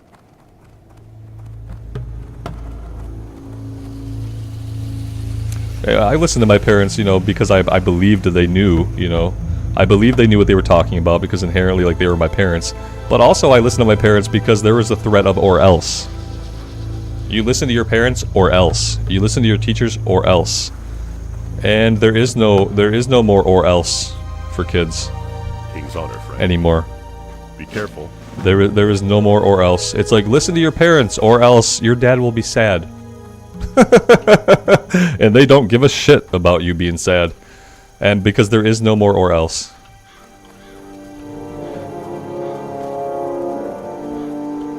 Like, yesterday I grounded my son from the Switch. And that was like the only thing I could do.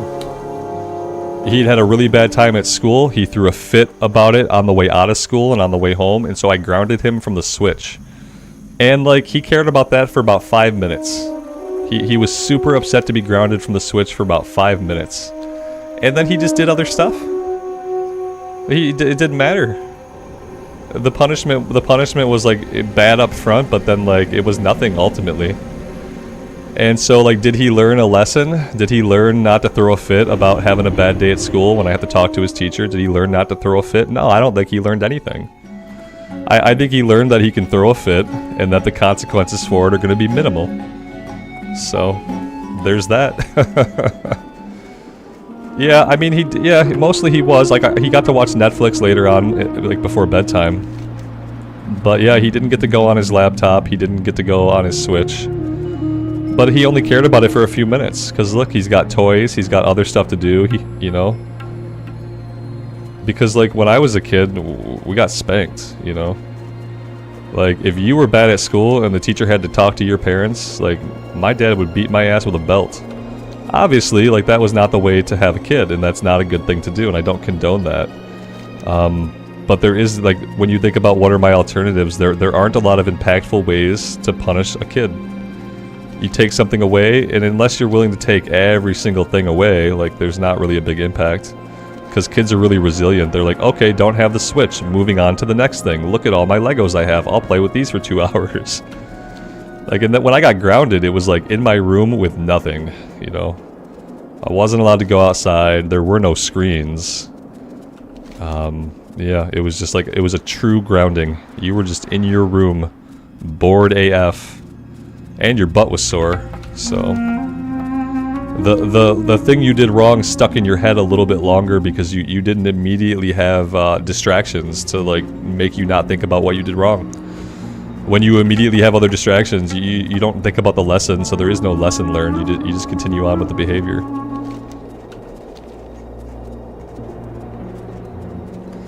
Janice, your mom grounded you from your grandma for a week? No, that's rude. That's rude.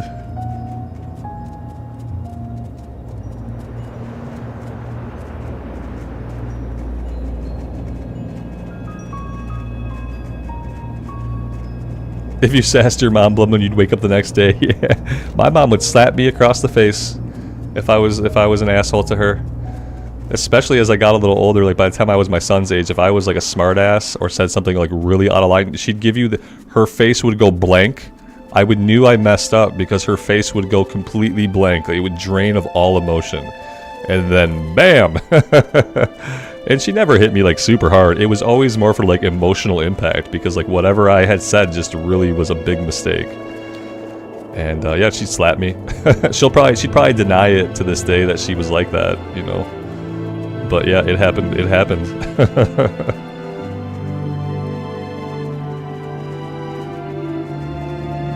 I remember the look on her face the first time I accidentally blocked her slap.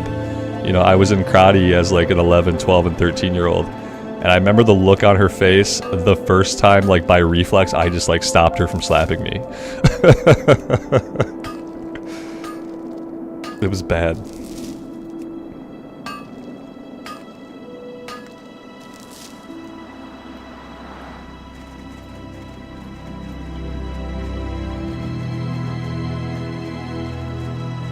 Yep. After that, I had to make sure that I didn't try to block it, you know. It was just like an automatic reflex. I'm like, oh damn, this karate stuff's really working.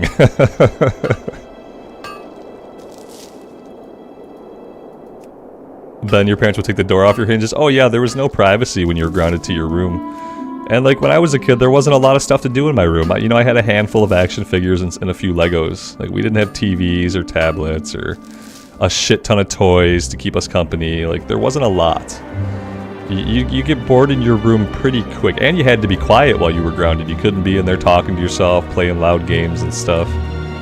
It was a different level of consequences. I'm not saying it makes people better, because it doesn't, I don't think. But it makes it easier for people to learn to follow like guidelines. When you grow up with like actual consequences for your bad choices, I feel like it's easier for you to make good choices as you get older. It's easier for you to like stay within the boundaries of the rules, like as you age. As opposed to like if you're young and there aren't a lot of consequences, it's probably really difficult later in life when there start to be like real consequences, like actual bad grades, getting disciplined at work or fired from jobs.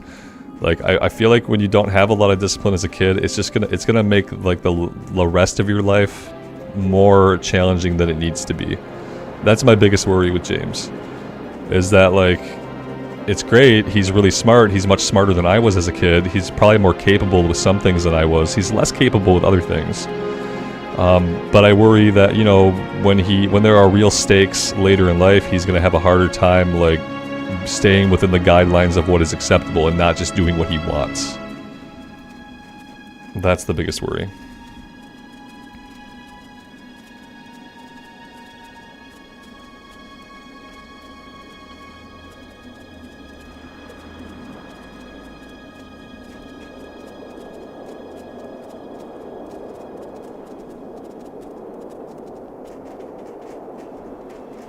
Yeah, lost when the Pally died. The Paladin went on a cruise ship from Booty Beta Ratchet, and she decided to like be really cool and hang on the side of the boat, you know? Just hold it onto the rail. And when we zoned into Kalimdor, she lost her grip on the rail, and she dropped into the middle of the ocean. And we could see an island in the distance. It was the Warrior Island where they learned Fury Stance. But we didn't make it. We got fatigued, and she drowned.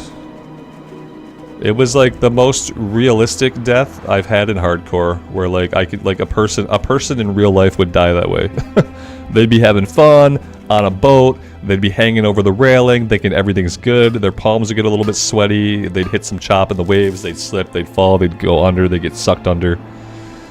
And unfortunately, the boat from Booty Beta Ratchet is not equipped with any flotation devices. There are no inner tubes or lifeboats, so no one could save us. We were just out there. Was it on stream? Yeah, Eric. It was. Yep. It was the last Pally stream VOD that's up. You can go watch the VOD. Be the last couple minutes. I don't even think we were swimming towards the island, and I don't even think we got close. We could see it, it was there, but there was all of the water was like dead zone. It was all fatigue zone. So I don't think we were ever gonna make it. People were like, Hearth! My Hearth was on cooldown. Pretty sure confirmed that the Hearthstone was on cooldown. There was not a way we could have Hearthed out of it. See you soon. Don't pull away from the dock if you're stuck to the side of the boat. You will not stay stuck. That's what I learned. You will not stay stuck. She sank like the Titanic, yeah. Yeah, when we moved away from the Booty Bay dock and I didn't fall off then, I thought we're good. You know, I thought it's fine. I thought if we were gonna fall off the boat the way we were stuck to it, we would have fallen off right away. I should have thought that like zoning into a different instance would have had some jankiness involved. But it didn't really cross my mind until the last minute. Alex has gotcha. Yeah, there's the clip. For anybody curious to see how the Pally met her end.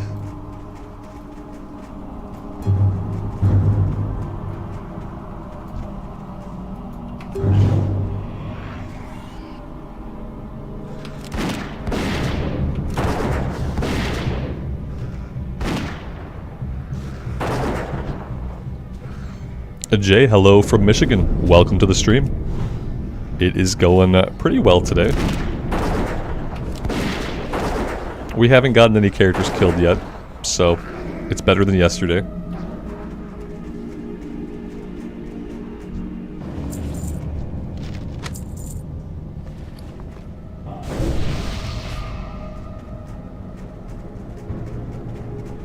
Yeah, Ben, the funny thing was I had a lot of time to realize that we were dead.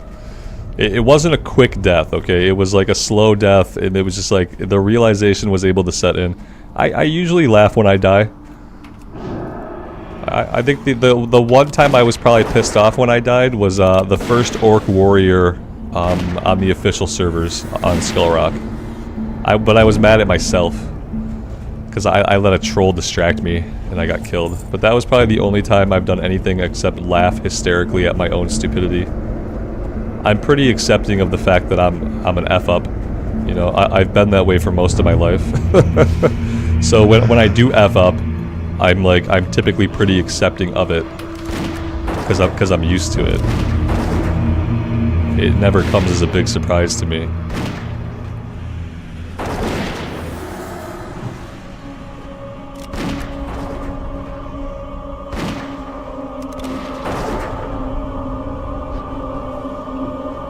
Oh, here in Michigan, it's early. It's almost noon here. Yeah, it's almost noon.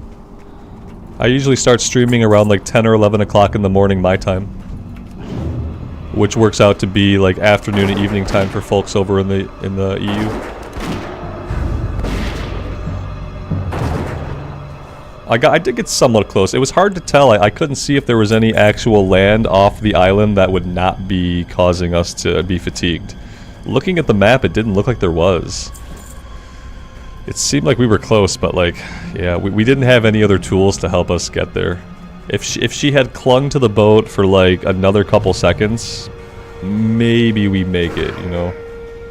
But we slipped off the boat almost as soon as the zone in. We zoned in and we were off the boat. Oh gosh. This cave is gonna be fun. Yeah, go taunt him. Taunt, there you go, there you go, there you go. Alright, we should be good. I got attacked by fish? Did I really? I didn't even see that. If that happened, I didn't see it. I didn't notice we were getting attacked by anything. I thought we were just drowning. Interesting. Yeah, that didn't help anything.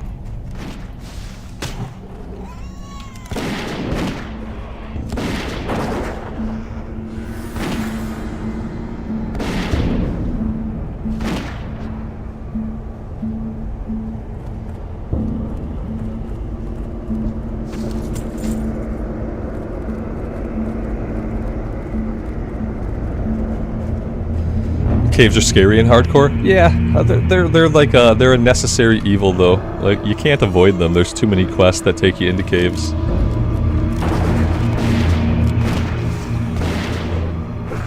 I'm basically like immune to caves by now. Not that that's a smart way to be. You should always be hyper vigilant and super aware. But I just kind of take it as a matter of course. If we have a quest that goes into the cave, I'll go into the cave. Once I'm in the cave, I'll try to be safe, but I mean, you can see, like, trying to be safe for me means, like, pulling multiple mobs at a time. So, I don't know how safe that really is.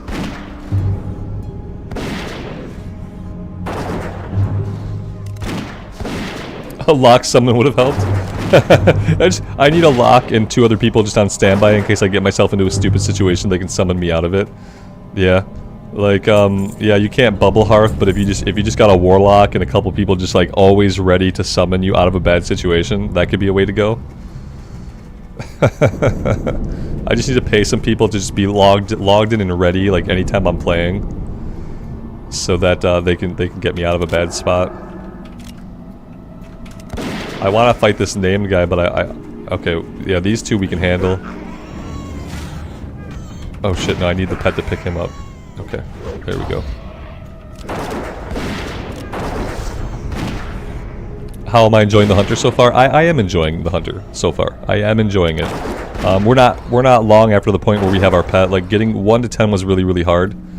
1 to 10 felt like super punishing. 8 to 10 was the worst level bracket of any class besides the druid. But now that we have the pet and stuff, I am having a good time. I'm trying not to get like overconfident. The problem that I have with pet classes is that I get overconfident and I start to not pay attention to the game because I don't feel the threat of duress. When the enemy's not hitting me, I disengage from combat a little bit. It happens more on the warlock. So I'm trying not to get like disengaged from combat. But I am enjoying myself.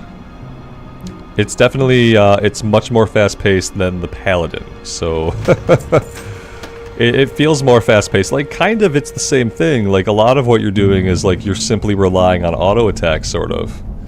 But for some reason, even though, like, all classes in Classic Era are slow, Some of them feel more slow than others, and I feel like the Paladin is a class that, like, to most people, the Paladin gameplay is super boring. Super boring. I think that most people find it really, really boring. I think they find it boring to play, and I think they find it boring to watch. Even though, like, on a Hunter, we are ostensibly doing the same thing. We're doing a couple of abilities, and then we're letting auto-shot take care of it. The pace of it feels completely different, though, and therefore the class seems more exciting than a Paladin.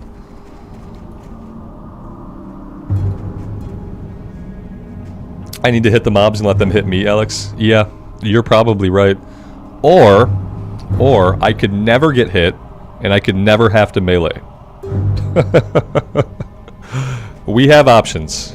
Yeah, I could just never hit, and never have to melee, and I could never get hit. Those are my choices. What are... I have no weapon skill anyway. Like, I have axes. But yeah, you're not wrong. I'm just taking the piss out of it.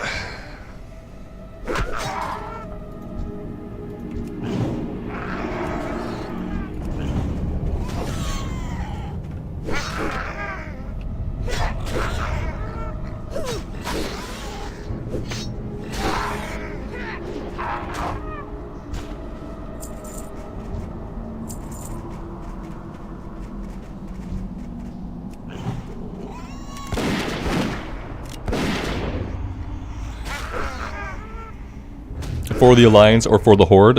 In Classic Era, for the Alliance. Other eras of the game, undecided. I think I am an Alliance Andy. I wasn't always. And for 15 years, I only played Horde side. Because the friend who got me into the game was Horde side, and our guild was always on the Horde side. So for 15 years, I was only really allowed to play Horde, because, you know, I had limited time, so I couldn't really invest in playing, like, a bunch of Alliance characters that would never get to raid with the guild. But nowadays, like, I think I've kind of become an Alliance Andy. Especially in Classic Era, like, before Blood Elves, especially, like, before the Horde had a pretty race. I don't really like any of the Horde races besides Blood Elves. And, like, some of the later allied races are okay. So for Classic Era, I definitely have to stick with Alliance, I think.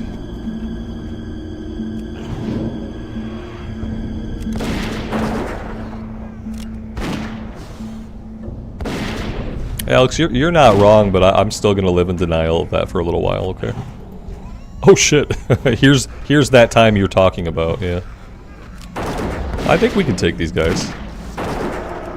Yeah, I really need him to have aggro on the one that I'm fighting, though. We're gonna have another one coming in, that's awesome. Maybe he won't aggro? Okay, he didn't aggro, we got really lucky with that. No, he aggroed. What am I thinking? He obviously aggroed. I could probably bandage my pet after this kill. Oh, wrong bandage, son of a biscuit. Oh, I can still get him. No. He stopped us from doing the bandage. I don't know what he did to us. But he did something that interrupted the bandage. That was weird. Oh hey, he didn't die. Here you go, buddy. Have a little heal. Yeah, this was fine. It's all fine. We're all fine here. How are you?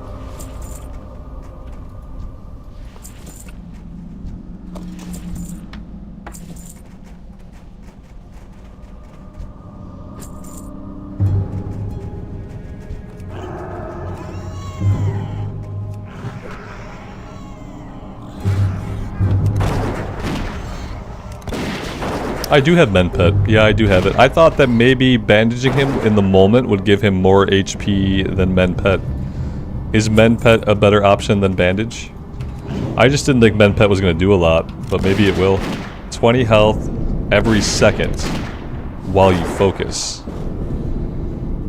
60, yeah, so yeah, I should Men Pet. I should probably have that somewhere else. Put it down here where I can see it. Put it over here where I can shift click it.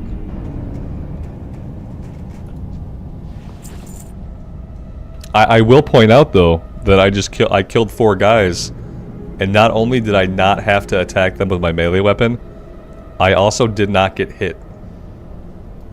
And I can't imagine fighting many more than 4 guys at a time. So, I don't know, maybe I just proved my point. Maybe I just proved my point. Which is that I'm pretty sure I can just never get hit and never have to melee.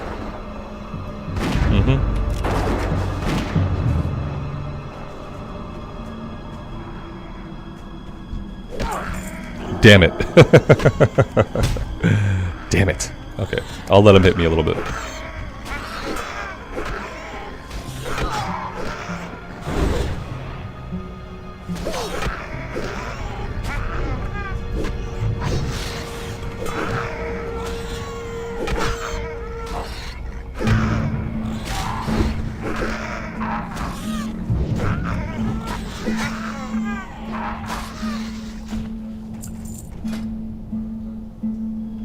Defense is pretty good. We're not like super far behind on defense.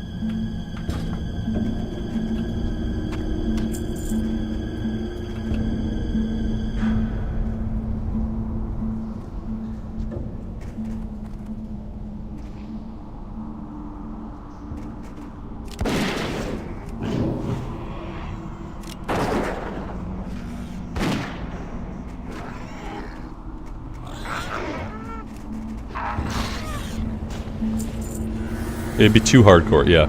It would be immersive, but I think for a lot of people that'd be too much. I think what it would do is it would cut down the amount of people that even played the class. Here, you can hit me for a minute. Yeah, I was muted. That's one. I get 3 mutes a day, 3 accidental mutes a day, and then I have to read some of your comments in a Batman voice, in a Lego Batman voice. Sorry, but I have 2 more. 2 more to go for accidental mutes before I have punishment.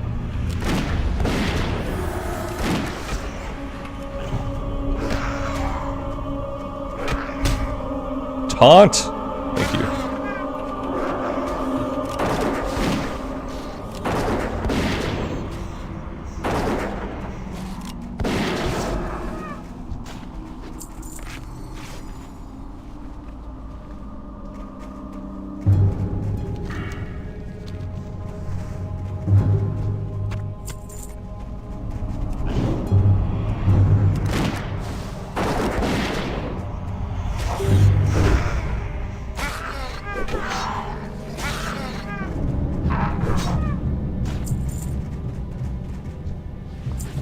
Can hunters dual wield?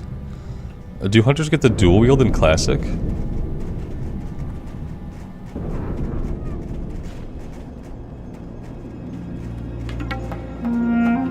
They can. Interesting. At 20. Yeah, they can't dual wield in retail anymore, can they? Oh wait, you don't even have... wait, in retail you don't even have a melee weapon as a hunter, do you? Oh man. I bet even by Wrath they probably couldn't dual wield.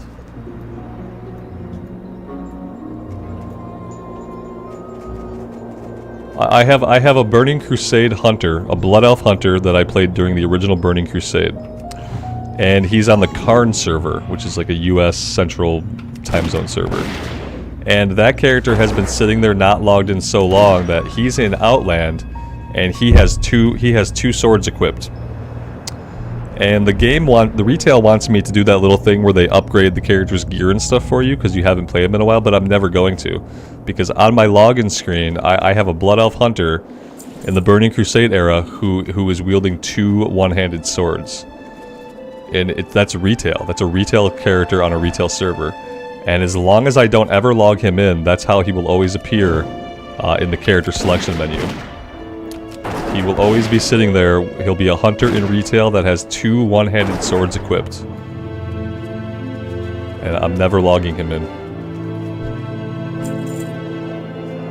Survival is a melee spec, but I think you have to use a 2-hander, don't you? You can't dual wield still. I thought you had to use a spear.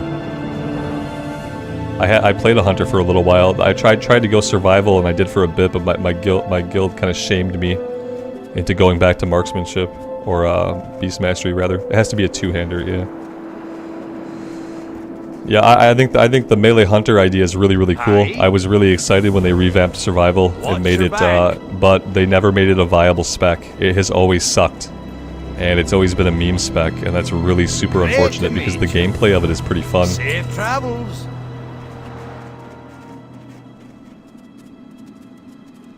See, it's trash. Right, exactly. It's trash.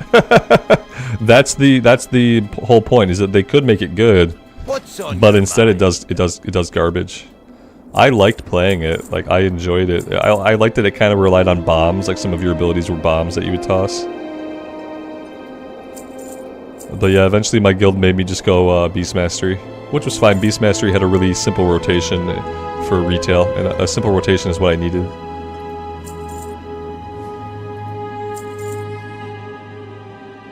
Watch your back. There was one season when it did well. Gosh. I guess that's really all you can hope for. As any spec in retail, you can just hope that there will be one season where your spec does well. There's ore here. Oh, it's all the way down there. I guess I still have to go get it. Here we go.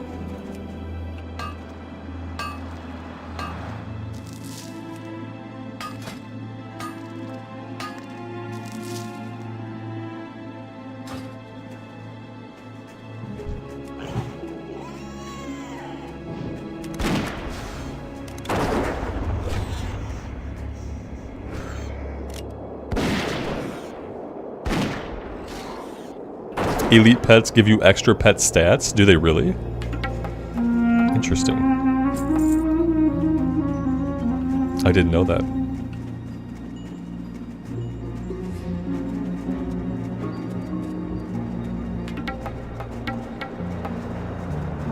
Shane, you have faith that in this playthrough the professions get done the whole way? I appreciate that, man. That's a lot of faith to have in me. I want to, yeah. I'm doing really good with the mining so far. I feel like our mining skill is like where it needs to be right now. And that's probably the first time that I've ever felt that way about my mining skill. So I have good feelings about it. I have some motivations. Like, I want this playthrough to feel a little bit different than some of the recent playthroughs. So, like, focusing more on professions, like doing the fishing, doing the cooking, doing the engineering. Like, I'm kind of hoping for more of that kind of vibe where it just can feel a little bit different. Because obviously, like, we do the same zones over and over again. So anything that for people that I think makes it feel a little bit different is it's going to make it more interesting. More things to progress, you know, more different types of progression to see. So yeah, I have a vested interest in keeping up on the professions this time. Eric, TLDR? No, I don't. I talked about it a lot earlier in the stream, so I have to give the TLDR reply, which is no. I don't think we're going to hear anything about Classic Plus. Not the way people want it, you know. Not the kind of Classic Plus people want. And I think if we did hear anything about it, it would be a to be revealed soon, to be discussed in the future. I think that it's very easy to think that, like, Blizzard, like, for the hype, would throw the word Classic Plus out there, like in an it'll come up in an interview, or it'll come up in a panel, or like a Q&A. You know, I think Classic Plus will be brought up and talked about. So when I say I don't think they'll do anything for Classic Plus, I mean I don't think they have a big reveal scheduled. I don't think they're going to drop the curtain and you're going to see Classic Plus, the new continent of Avalorn. Instead of the Cataclysm, go to an entirely different part of Azeroth that you've never seen before. I don't think we're going to get that. That's what I mean when I say no Classic Plus announcement. We're not going to get the big PowerPoint slides with a prep presentation on how instead of the Cataclysm happening, we're going to a new continent with new content never before seen. That's not going to happen. And I would love to be wrong.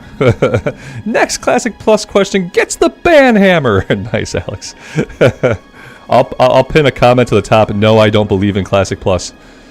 No, it sucks. I wish I was wrong. Yeah, Eric the Red, I wish I was wrong, man. I said earlier, I would love to be wrong about this. I would love to have to put my foot entirely into my mouth and swallow it. You know, I'd love to have to eat all of my words and take that bitter pill. But I don't think I'm going to be wrong because, like, it takes time to develop content. It takes a team of developers to develop content. And from everything I know, like, Classic Era does not have a team of developers working on it. Classic Era has a couple of guys to press buttons and throw switches. They can do things like put the JJ buff into the game, They made the Classic Plus Plus, Plus Plus, and Plus Plus Plus dungeons for Wrath of the Lich King. They put those affixes in, they put the new currency in. So they have a couple of people that work on Classic. And they do very small things for Classic. And they've been, and other than that, also keep in mind, they have a new season of Classic Era coming out. So they've had to have some people working on whatever this new season is. And I've just always said that I don't believe they have a big enough development team working on Classic to have created anything meaningful for Classic Plus. Now, like I said, that doesn't mean that they won't talk about it in an interview. You might hear people say, Classic Plus is something we're strongly considering for the future. Classic Plus is definitely something we'd love to talk with our community about to see what they would like out of their Classic Plus. I feel like you will hear Blizzard people bandying about the word Classic Plus. Because Classic Plus, it gets a lot of clicks. Okay, it generates a lot of interest. And clicks and interest equal money, for Blizzard even. Good. So I think they will bandy the term about. I think you will hear people talk about it on panels and in conversations. And it will be that like distant, we are interested in it. We like the idea of a Classic Plus, or a Classic Plus is always something we talk about at the water cooler. It's a hot topic in many of our meetings. Like you will hear corporate shit like that about Classic Plus, okay? Yeah, you will hear shit like that about like the things I just said. You'll hear some of those exact things come up in interviews and QAs and things like that. They'll talk about how we'd love to think about Classic Plus. It'll be these very vaguely worded things that will not indicate any work has been done. They will be clearly stated that nothing is currently in development, but it will be all of this future terminology or this hypothetical terminology, so that people who want Classic Plus can keep having hope, can keep playing the game with the hope that they'll get Classic Plus. And maybe one day they do. But yeah, there's nothing in development right now, I don't think. Classic Plus, you think you want it, but you don't. They won't say that again.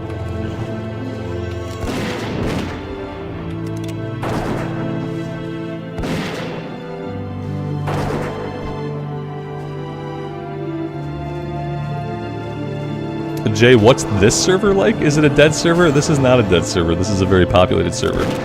The reason why you're not seeing other players right now is something called layering. Blizzard has done a lot of layers for their hardcore servers, and so people are really like segmented into different layers. You can do a /who. You're gonna get lots and lots of people. You know, 50 in that level range. We'll bust it down to 13, 10 to 13. There's still 50 people in this zone, but we're not gonna see any of those people because those people are in a different instance. A different layer. So it just makes the world feel dead when it's not.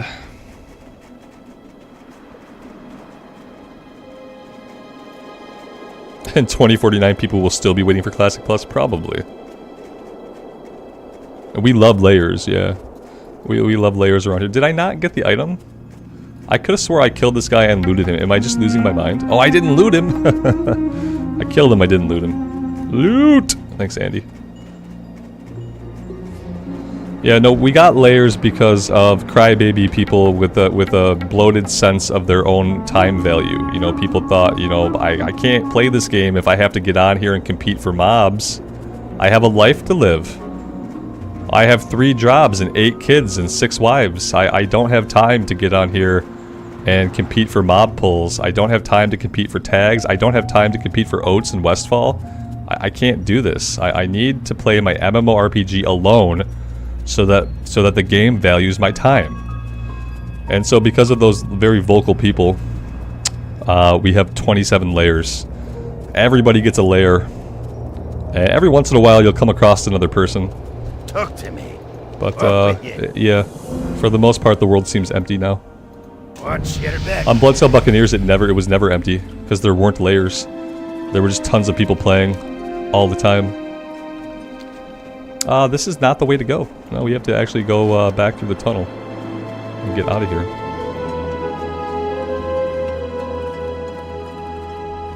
There's only 7 layers now. Okay, good. Only 7 layers. Wait, did we ding again? Oh, man. Let's just finish off endurance training, and then we're going to go all 5 points into improved aspect of the Hawk for increased ranged damage attack speed. Increased ranged attack speed, not damage. Oh, well, okay, we'll go 1 here, and then we'll circle back. I panic clicked. Just a little panic click. I should probably refresh this to get the benefit from the talent point. Level 14, that means we have abilities to train. We're going to have to do that pretty soon. I'm going to head through here, and I'm going to get the flight point in Lochmadan. And we might actually do some questing there before we do anything else, but we're going to fly to Ironforge and make sure that we learn our level 14 stuff. We will visit the pet trainer and make sure that we have all of the pet skills that we have access to currently.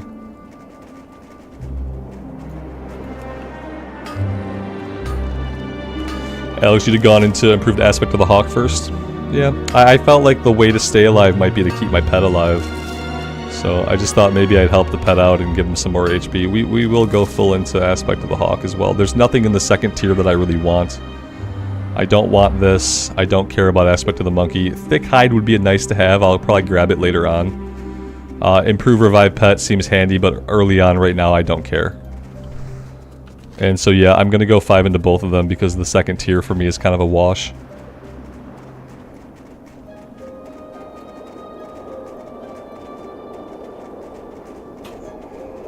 And then we'll see. I'm always up for a respec later on down the road. But I kind of like what we're doing.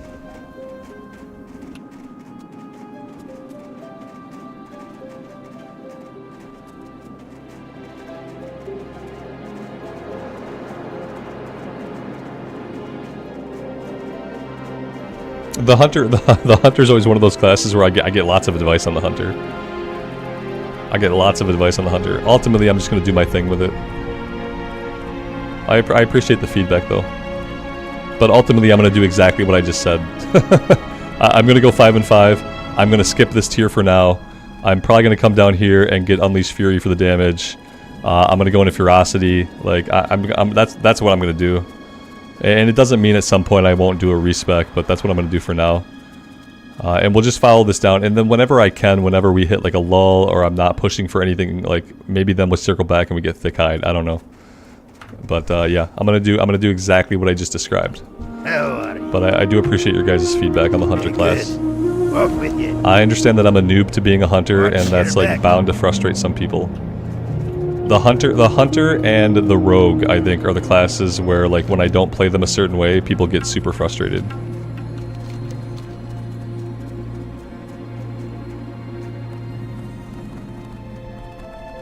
The rogue, it's always like about my use of stealth and my lack of pickpocketing that aggravates people. And then on the hunter, it's usually my lack of ability or willingness to kite, my pet choices, and my talent choices. With the hunter, it's everything. People don't like anything that I do on the hunter. On the rogue, it's like a couple of things. It's my lack of using stealth.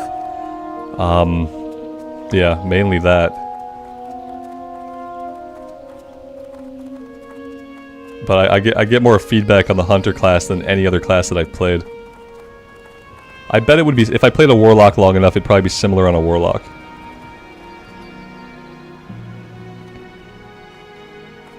How could, yeah, exactly. How can you not macro the pickpocket? How is he not pickpocketing every single mob? Doesn't he understand that he can pickpocket humanoids? Does he not know about the loot tables for the pickpocketing? What is he doing? What is wrong with him?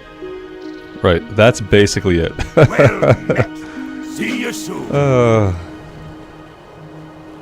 I just have to laugh. That's all I can do.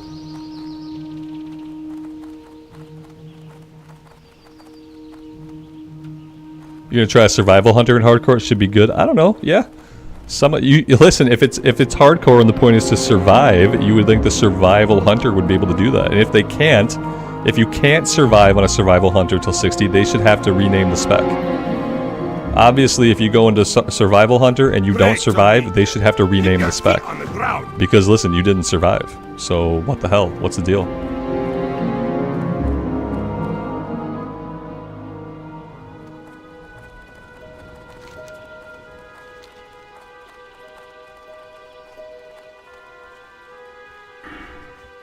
It's got some interesting talents, like later on, like deflection. Not sure about that. These two right here, humanoid slaying and monster slaying. Grab both of these. That gets you down here. You got improved wing clip. Probably not. Savage Strikes. Increase the Raptor Strike and Mongoose Bite by 10%. Okay, crit strike on melee abilities. I don't know about that. Entrapment gives your Immolation Trap, Frost Trap, and Explosive Trap a chance to entrap the target. Can we say trap more, please? Preventing movement for 5 seconds. That could be cool, but listen, if you're speccing for melee and you're taking trap stuff, that seems a little weird. So I'd probably not do this. I'd probably go here. Clever Traps, the duration of the trap by 15%, maybe here too. Oh no, we're going 5 points into Survivalist. Deterrence, when activated, increase. This is like dodge for hunters. But listen, why is your pet not handling stuff? You know what I mean? Like, why is your pet not handling stuff? Even if you got kind of a crappy pet, like, he should still be able to keep a guy off of you. So I don't know about this. I think I go 5 points here. Sure-footed, increases hit chance and increases the chance of movement impairing effects will be resisted. Maybe this. Improve feign death, not sure. Trap mastery, probably. So probably here. Yeah, I mean, it could be good. It seems so weird. The pet is not great for the spec. Yeah, but I feel like your pet could still taunt, right? Like you get a bear, and you teach it taunt, and it still should keep the enemy off of you. You know what I mean? Like, I don't think there's any reason why you should have to be in melee, even as a survival hunter, unless you like spec for it and you want to be. I don't feel like there's any reason why you would end up having to be in melee if you just have a pet that can taunt. If you're not over pulling, you know. That's just how I feel. Like, yeah, they're not gonna. I feel like they're not gonna deal as much damage as like my pet will do, but they should be able to hold aggro on an enemy. I would hope. So I think I would skip all the melee stuff and I'd grab everything else if I had to go survival. Safe travels. Be good. Keep your feet on the ground. Safe travels. Yeah, let's grab stuff here. I guess that we can. We're probably gonna do. I want to train first though. Do we get anything valuable at level 14? Should I go train now or should I do some stuff first? You got my attention. Off with you. See you soon. No. See you soon.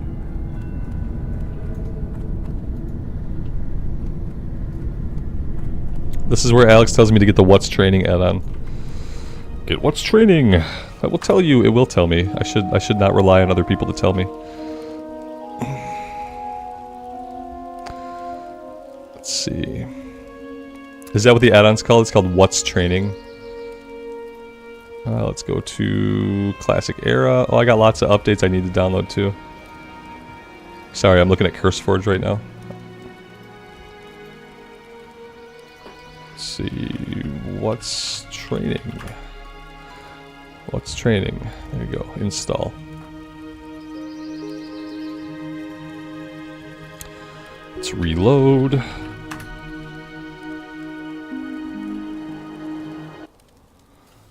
Okay, so...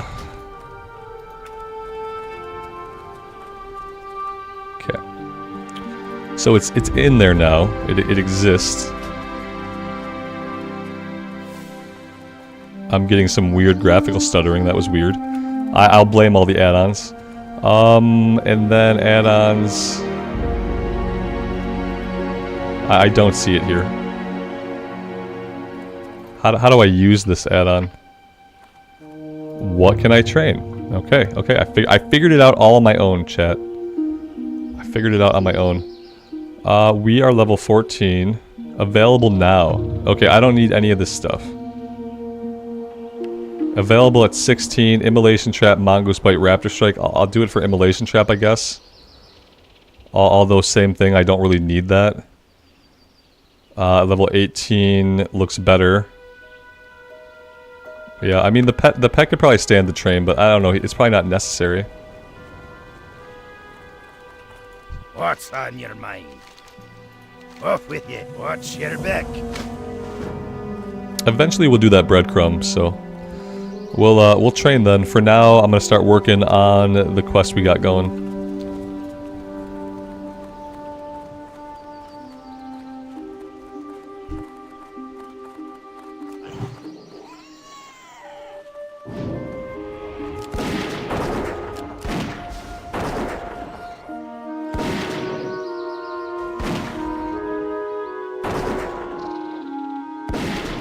I'm out of coffee. I don't know how long I'm gonna make it before I have to rectify that. I've been trying to drink a little bit less coffee, starting today. And the result of that is that my mug empties faster. It's weird when you have less fluid in the cup becomes empty faster than you would expect. It's a really strange interaction that I'm having with my coffee today. Instead of filling it up with 20 ounces, I'm filling it with 12.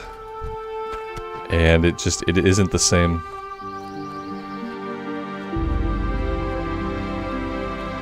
I don't really want to fight the trogs over here. I mean, we could, I guess. I typically don't. Can we get both kinds over here? We can get scouts and regular guys? Okay, maybe we will. For like a little change of pace.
I didn't grab the cooking quest.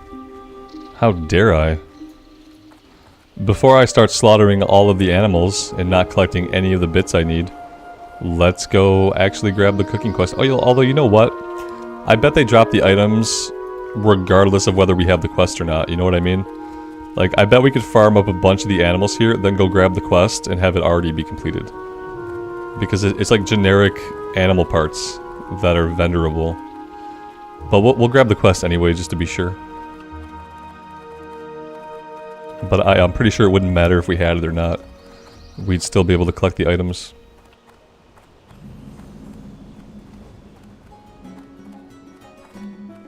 I've the finest wares in the land. Safe travels.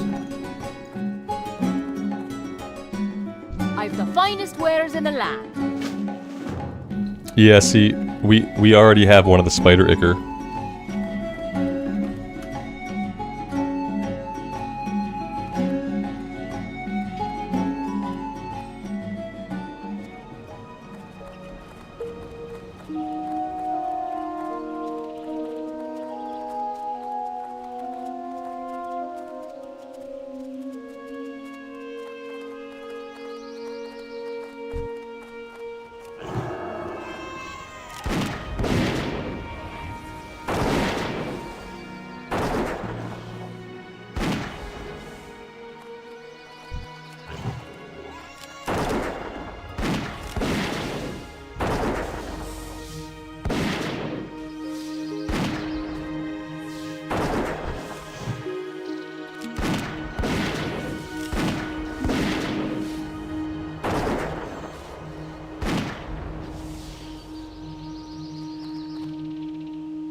Alex, that's hilarious.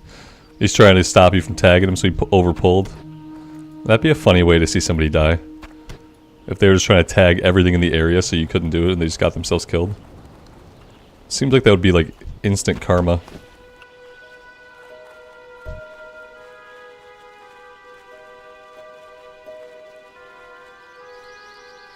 Kind of reminds me of the groups last night that were farming the gnolls over by Hogger. I felt like they were just pulling everything intentionally so that nobody else could pull it. But they were clearly like never going to get themselves killed because there were like 4 of them.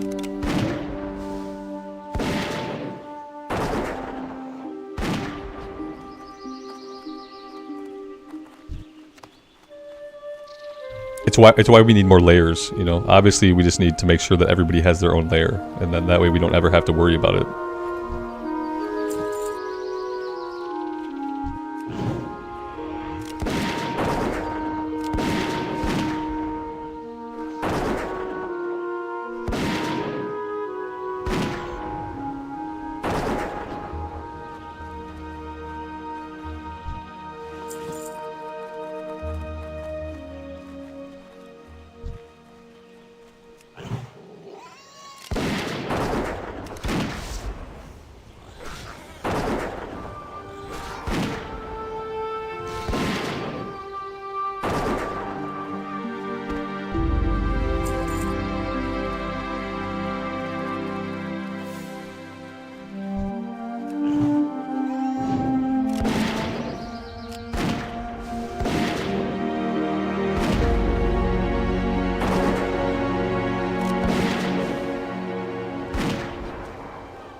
An SO RPG, solo only?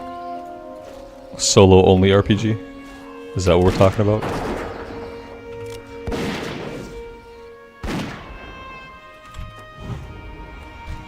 It's an MMORPG, it's a many player RPG. It's not massively multiplayer, it's just many player. MMORPG, many player RPG. We don't want it to be massively multiplayer, that wastes people's time. So we're just, instead of an MMORPG, it's just an MORPG. Many people. You will see many people. Many. A handful, at least. In your journeys, you will encounter a handful of other players. Oh, a handful. Good. Sounds exciting. Here we go. There's our player. We've encountered another player. It finally happened.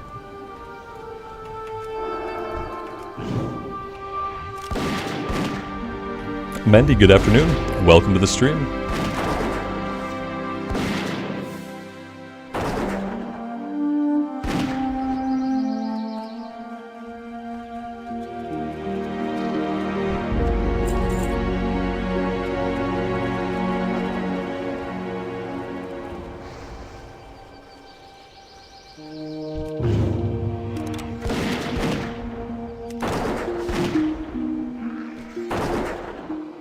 Oh dear.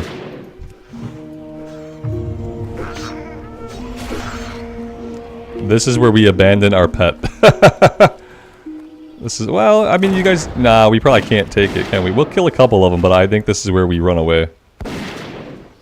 Yeah. Hey, we got one of them. But I think we gots to go. At least I figured out how to order my pet to stay. You know? Sorry, little buddy. Now we just have to get clear of everything.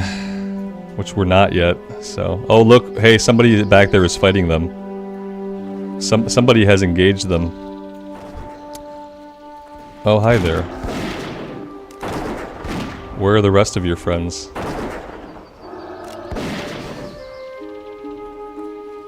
Someone has engaged a great many of them. I think it must have been this this warlock who did it, right? Alright, are we ready for the hair show?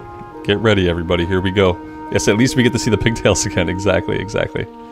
Alright, we're doing it.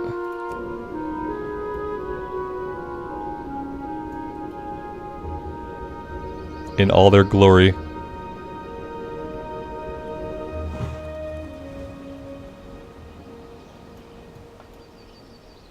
Alright, little buddy. Let's get you healed up. Oh, we got issues. I don't think he's quite ready to fight yet. Let's continue to heal him up for a second here. Now we're out of mana, so that's good.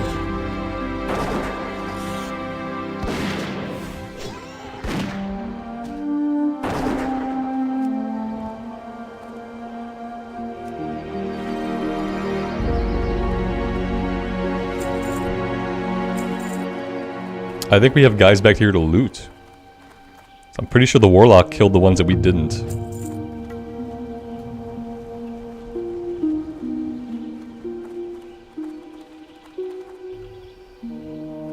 Ksenia, it's like the rope workout. Yeah, it's like but instead of it being used by your arms, you just do it with your head. Yeah, exactly. It's like the ropes. Except it's like a neck exercise instead.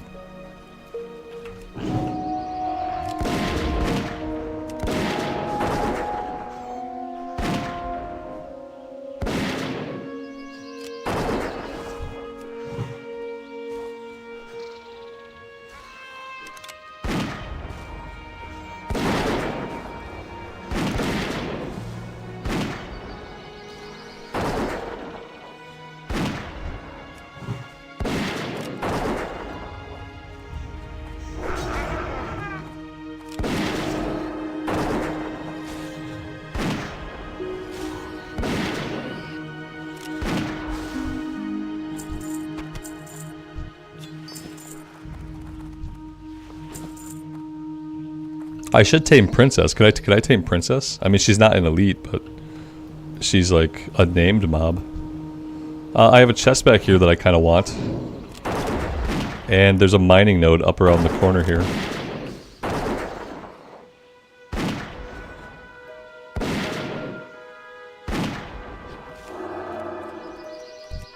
If I can ever clear the camp enough to get either of those, I'll be surprised.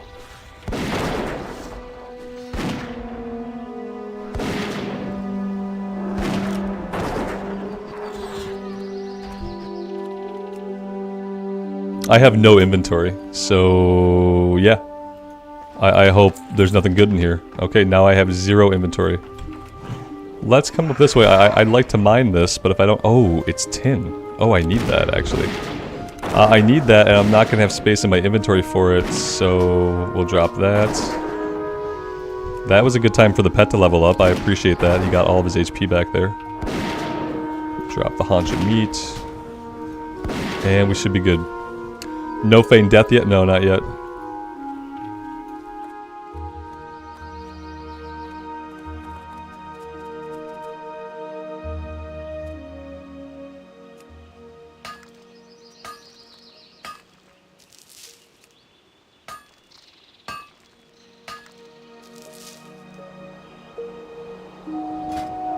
Yeah, Alex, I think I've bought everything I can for right now, I think, right?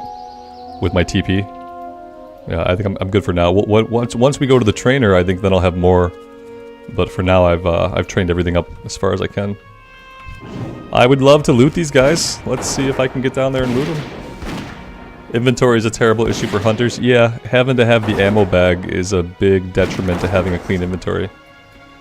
It's, you know, we can't get rid of it either. It's not an option because it gives us increased ranged attack speed. And we can't give that up to have more bag space, unfortunately.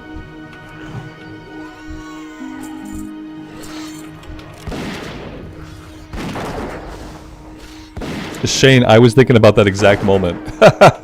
On the Blood Cell Paley, when I was trying to get up there and somebody came up there and they literally took it right in front of me.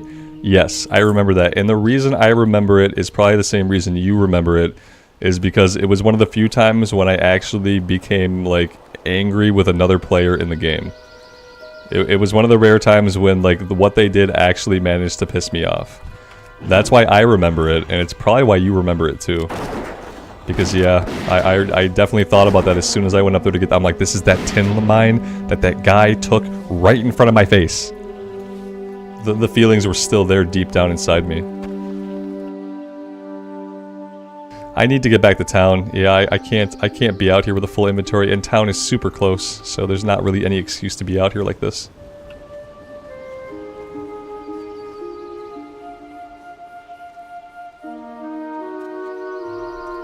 Jay, have a good rest of your day, man. Thanks for being here. I appreciate it.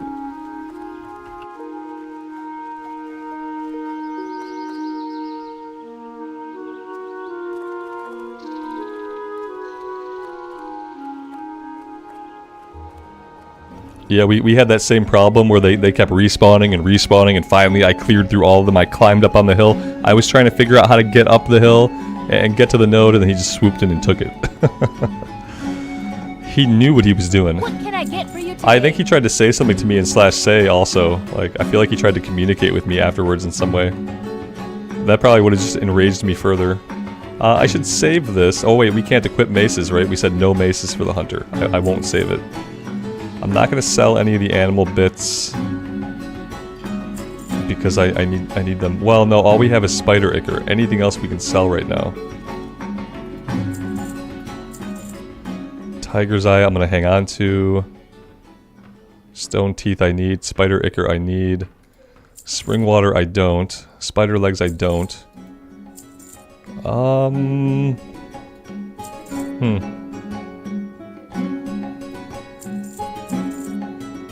I might want to do some smelting. Just to get that condensed down. The inventory is still not great, but I think it's about as good as it can get right now. Can I find the forge here? Where would there be a forge? Maybe over here? Is this a forge? It is a forge. Oh, that's cool. I mean, it looked like one. I didn't know that it was going to be a usable object.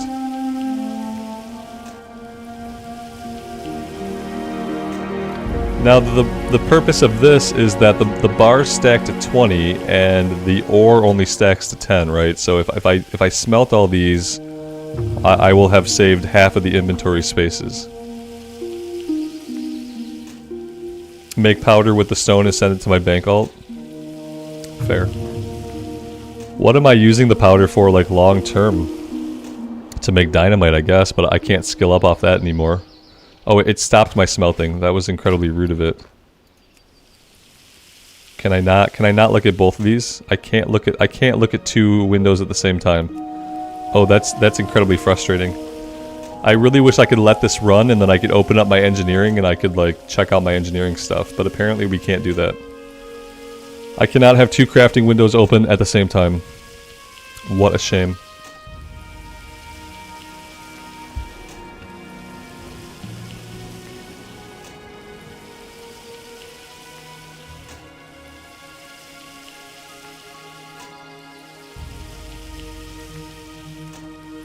Red Robin says, I know you don't like Hunter, but I like the playstyle as a viewer. It's not that I don't like Hunter. I do like the Hunter.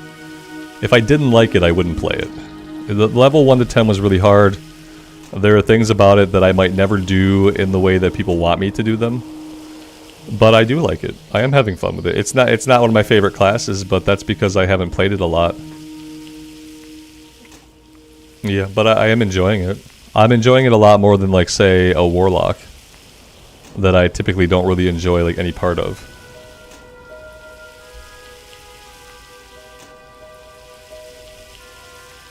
Taffy Laffy, your girlfriend blocked you from using the Wi-Fi this morning? Ooh, that's saucy. It sounds like you guys got some issues to work out.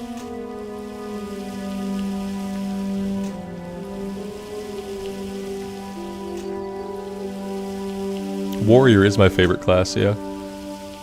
It's the class I gravitate towards the most and probably the class I spent the most time on in Classic era. Hunter is easier than Locke?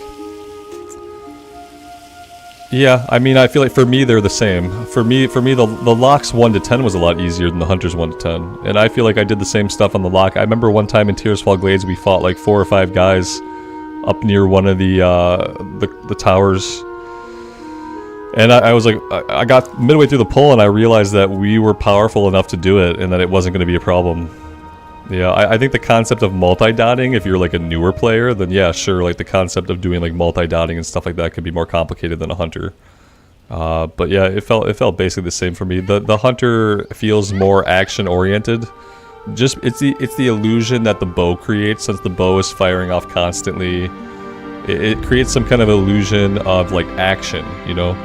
And I didn't feel the illusion of action on the warlock. Okay, so we wanted to maybe do some blasting powder, but then I was thinking, like, what are we using the blasting powder for going forward? Are we using this for anything going forward? Because besides maybe some more shot, I don't see anything else here.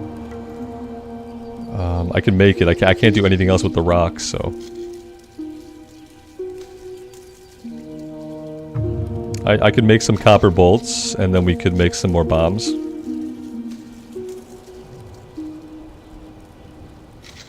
We could do that.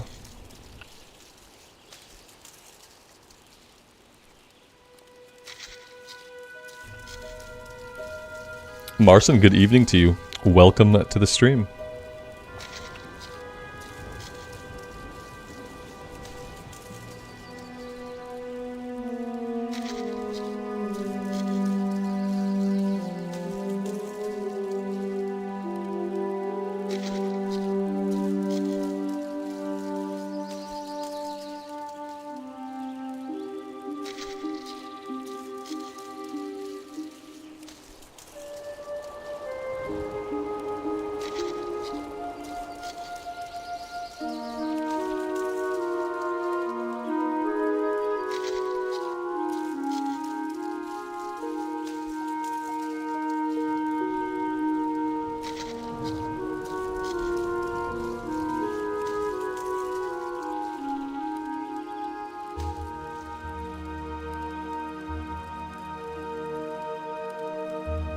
Now, I can't make all of these. I should make like 20 of them. Let's make like 20. Okay, or not. Requires anvil. Okay. I gotcha. Oh, I can type in here. There we go.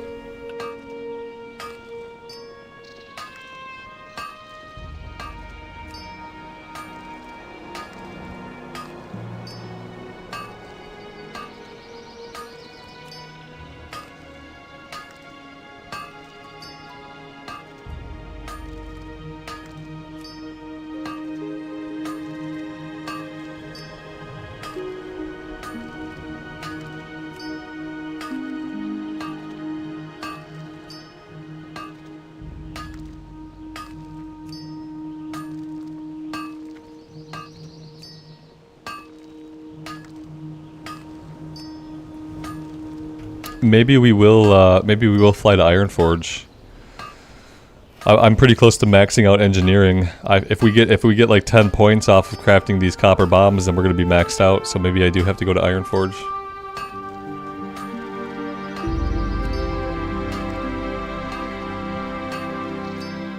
David, you didn't get really far with your mining and engineering. I'm hoping that I can just keep it up. You know, that's the dream. Let's see if we can get the 10 skill ups here, and then we'll go to Ironforge. I don't need to train my character, but maybe the pet has some stuff he can learn. I want to get this leveled up. I need to go to the weapon trainer this time. I need to learn axes. I need to learn two-handed axes. That would be good. And there's the dog alarm.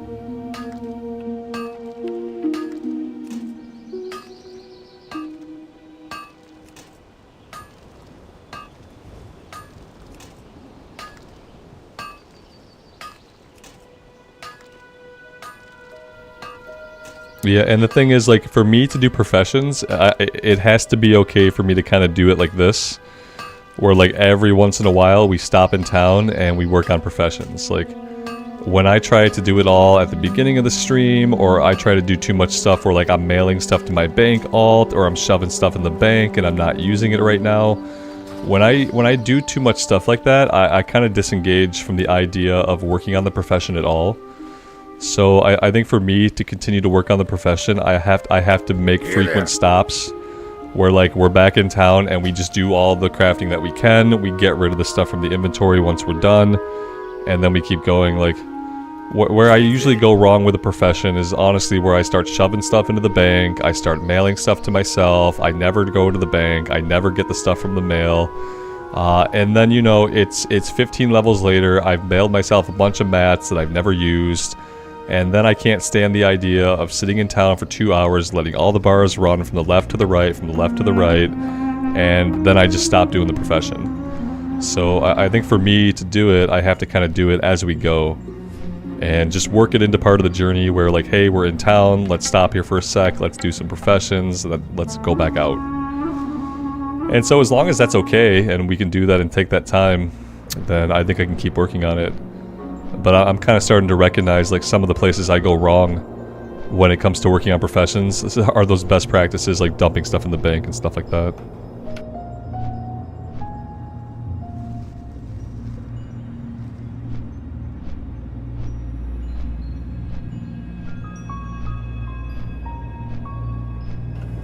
The dog alarm was going off because my wife ordered us some Philly steak and cheese subs.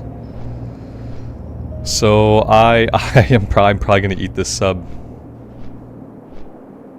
I am gonna eat this sub. It's useful information to know about myself. Yeah, it is good to know, so we can actually do professions this time. Thank you. Love you. So yeah, that's the plan. We'll work on them as we go, and that way I might actually be able to keep doing it.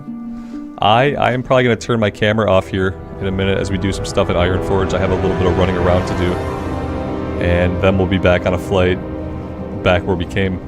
So I am gonna turn off my camera. I'm gonna eat this food, and we're gonna keep going. Let me pin a little note to chat.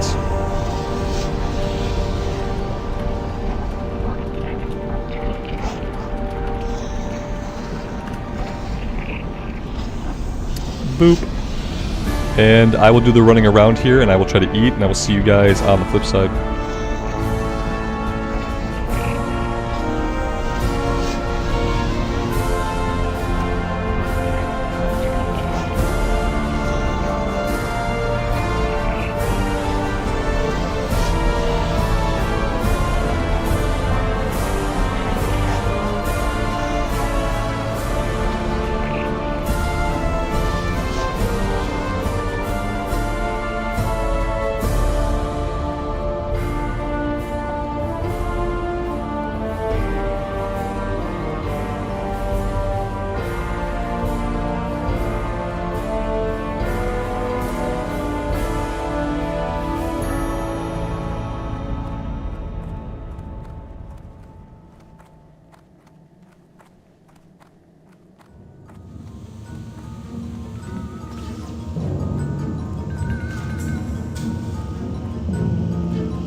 well then.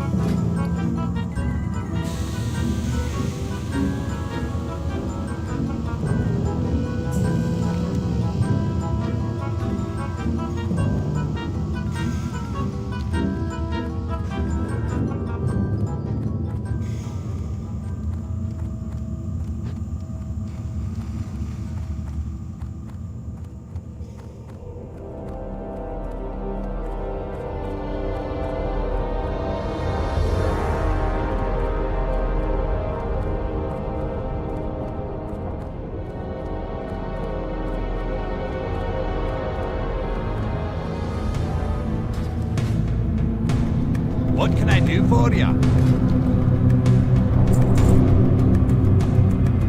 Off with you. Great to meet you.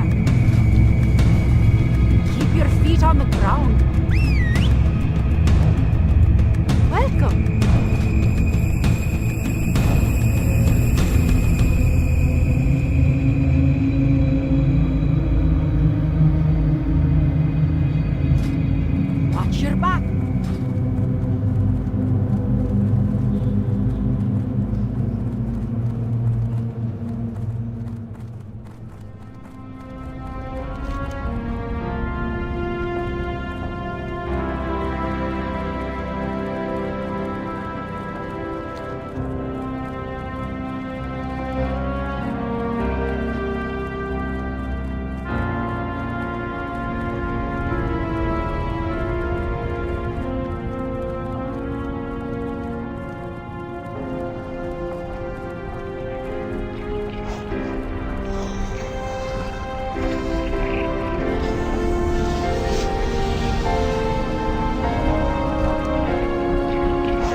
Keep your feet on the ground.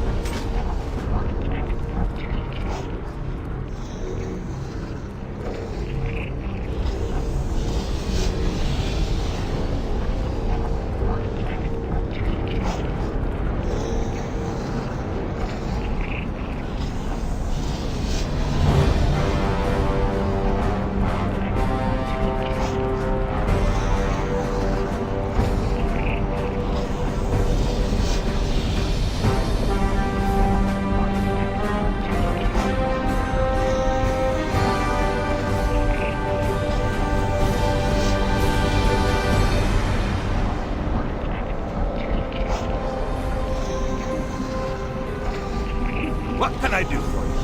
See you soon. Be good. How are you? Safe travel.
And we're back.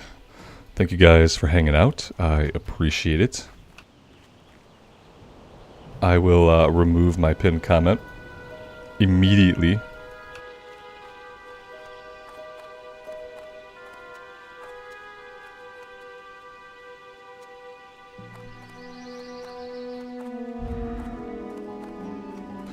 That's the wrong building.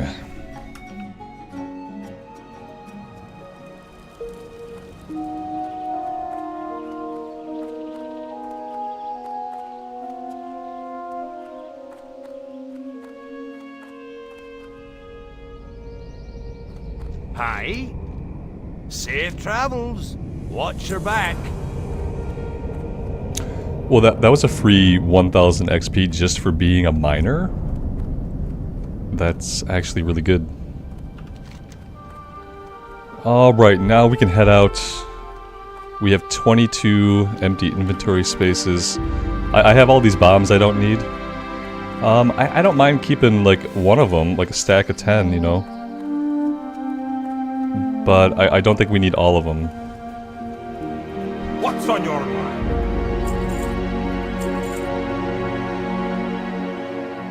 Tiger's Eye, I'm gonna keep for like potentially another scope if we get a weapon upgrade. I didn't train. Shoot. I knew there was one more thing I needed to do, and I just didn't do it. It's okay. We'll get it next time. See you soon. Bomb sell on the auction house? Oh, that kind of makes sense. For hardcore, it makes sense. I mean, like a smart way. If you were a smart paladin tank, which I was never, you would pull with bombs or with dynamite. Because it would be the only ranged move that you had. I was never smart enough to actually do that, but one could do that.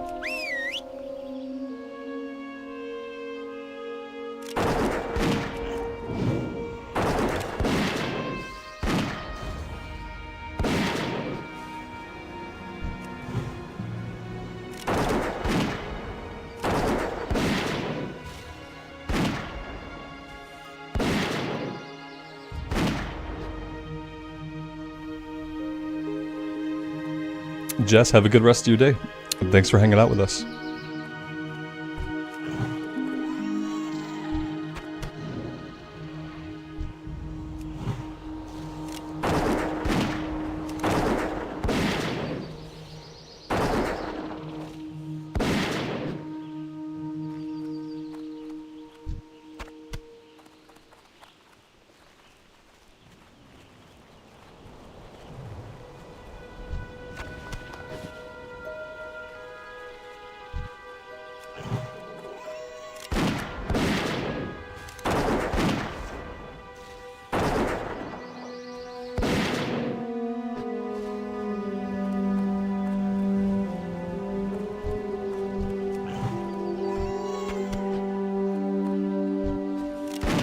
That's 3 out of 3. That's probably the fastest I've ever gotten all of my boar intestines. Usually that one takes a while. Usually there aren't a lot of boars out. And typically, you know, we see these things called other players, and typically other players are kind of farming this area too. The game keeps telling me that there's like more than 50 people here, but I guess 7 layers is really too many at the moment.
Amy, my pally was my highest level character. Oh, you mean right now, currently alive? No, the warrior's higher level.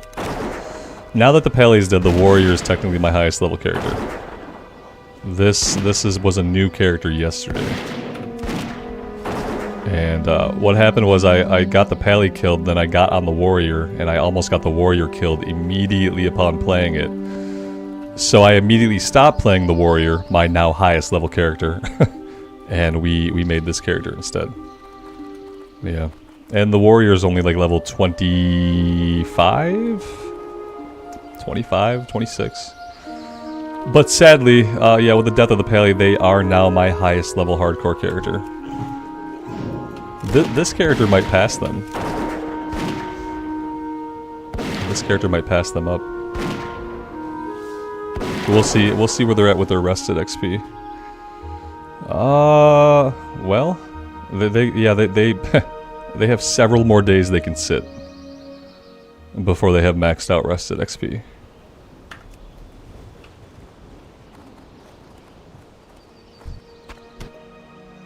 Yeah, I'm coming to really enjoy the Hunter. What I'm enjoying about the Hunter the most is like the most shallow thing about it is I'm enjoying the kill rate. I'm enjoying how fast I kill things.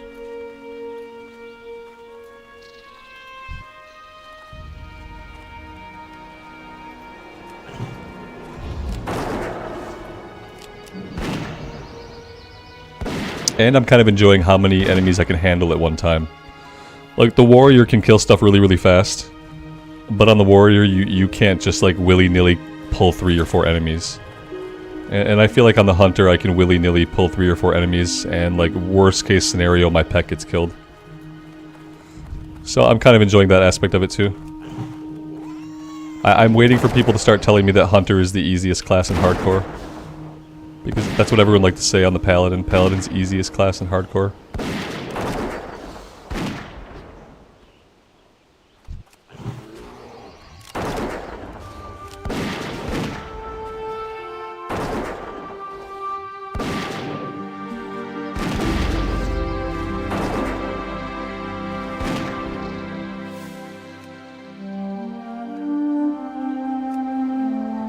I like how the pet has to be right next to us to feed it. Like, if I try to feed him when he's at range, it says we're out of range. He has to be standing next to us for us to feed him. Makes sense. Feigned death is going to be awesome. Andrews, am I close to reaching max level on any character? No. I got my level 39 paladin killed yesterday. So, she was the closest. Yeah, so no. Not even remotely close. If I was a good player, I'd already have many characters at 60, but I'm bad at it, so what are you gonna do? I just enjoy the journey. Journey before destination.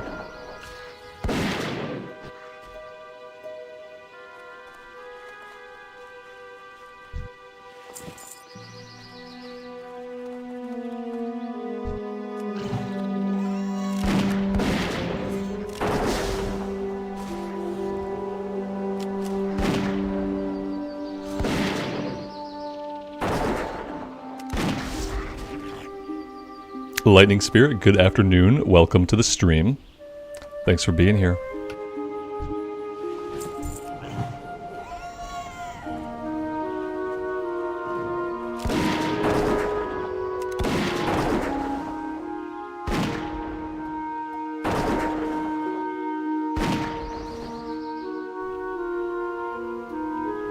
Amy, you like the new cam setup? I kind of like it. Yeah. We can see the Lego station back there that hasn't been used recently. I moved the X-Wing back there. So that, you know, maybe someday soon I'll have the energy and time. I need to have energy and time at the same exact moment, and that rarely ever happens. You know, sometimes you have energy and no time. Sometimes you got time and no energy. The only thing I want to change, I want to get another gray panel. And I want to block off the, I want to block off the Lego station a bit. That would be the biggest change I would make to the current setup. And then maybe I would hang like a different banner on the second gray panel. If I put another one back there, maybe I'll get like another banner to hang back there. That would be cool.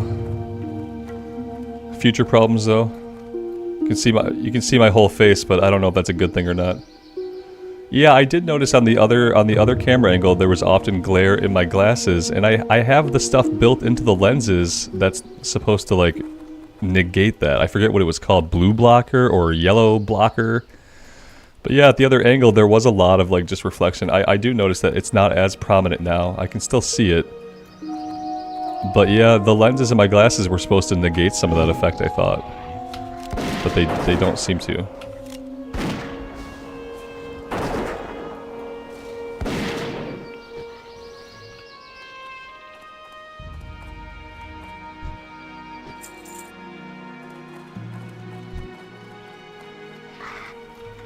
I have no bear meat. Did I vendor my bear meat? Oh no. No, maybe not. Maybe I just never had any. Maybe I never had any. Zesh, good morning. Welcome to the stream. Good to have you here.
And this is what I'm enjoying most about the Hunter.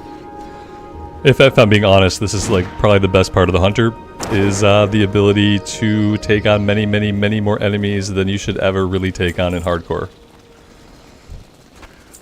I like the ability to make bad choices. Yeah. That's what I'm enjoying the most about the Hunter. The ability to make bad choices and like somewhat of an ability to clean up if things go wrong, like using the pet to wrangle all the enemies up has been pretty enjoyable. I feel like my pet management is growing a little bit, like I'm skilling up a little bit with the pet when it comes to like sending him around to grab people, to pick people up off of me. I feel like I'm starting to get the hang of it. So that's a good feeling.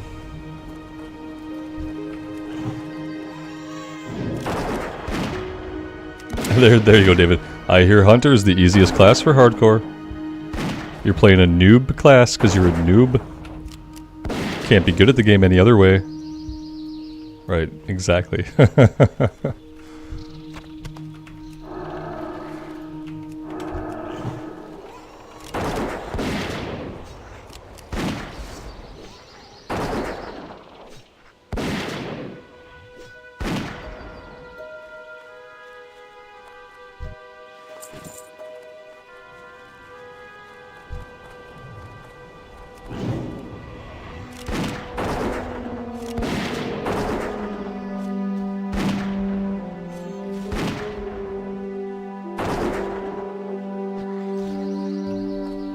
I just have to not get her killed by the Murlocs on the Westfall coast.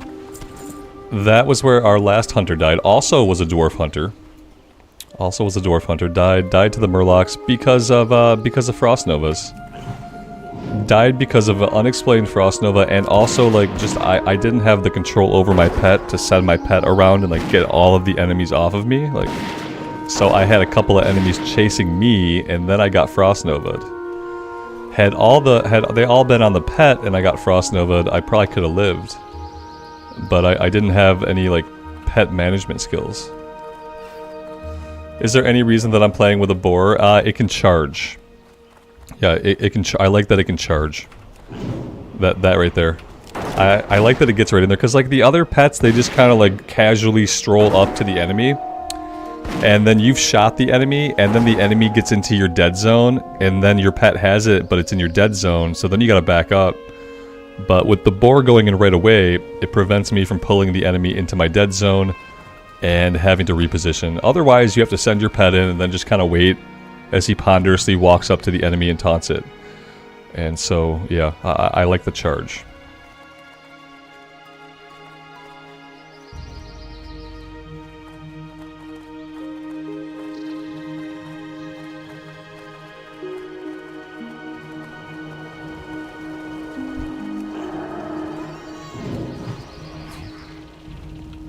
Yeah, there's still definitely a lot of opportunity to get killed on the hunter. Getting overconfident is the way I've gotten many characters killed. Because yeah, you feel like you can, like this, like you feel like you can take on anything, you know, which is true to some degree, but also like anything could happen behind us, which could put us in a really big spot of bother.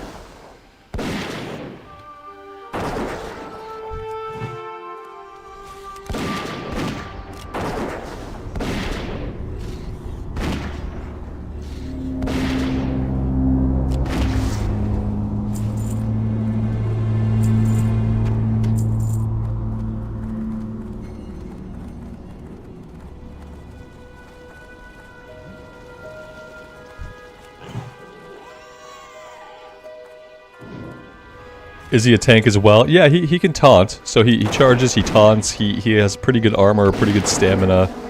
I don't think he's as beefy as a bear pet would be. But from what I understand, a bear cannot learn to charge. So I'm probably going to stick with a boar. I think I'm probably going to stick with a boar. We might catch a different boar later on. We might get something cooler. But yeah, that's kind of the plan.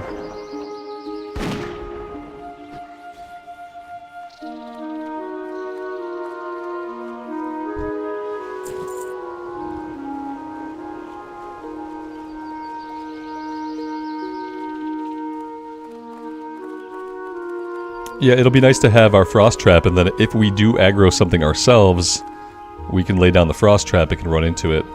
I often forget that in Classic Era, there's no trap launcher. Like, you don't get to place the traps. The traps you lay down at your feet.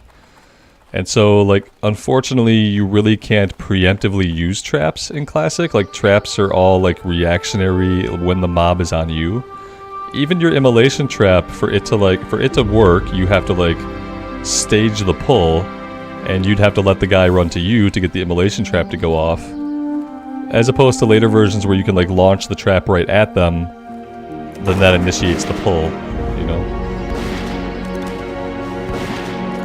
Yeah, see, some of you guys are telling me to cross-train. Some of you guys are saying, like, go get other pets, you can learn their abilities, but I had a couple people tell me it didn't work like that. So, like, should I be training other pets to... Because I want to use a boar, so, like... If I train a wolf and I get bite, can I teach bite to my boar? I guess that's the question. Because I've heard yes and no. And I thought that we could. I thought we could cross-train some of the abilities, not all of them. Like, obviously, if I learn poison from a spider, I can't teach poison to my boar. I kind of get that. But apparently there might be things like bite that I can cross-train. You don't think boar can learn bite? See, that's what matters. Is that I'm gonna use a boar, I think, and unless something else can learn charge. You know, is there anything a bear? I'm assuming a bear cannot learn charge. Bite is trainable crossed. Charge / poison you cannot. Okay, see, Janice, thank you. That's pretty clear. So bite I can train, charge and poison no. Charge and poison are specific to the creature. Okay, well at some point I'll get a wolf, I guess. I mean, we could have done this already had I known. That being said, there are no wolves here. We'll have to do that when we're back in Elwyn or Westfall. I'm assuming a coyote counts as a wolf. If I tame a coyote in Westfall, that's the same thing, right? Same thing as a wolf would be.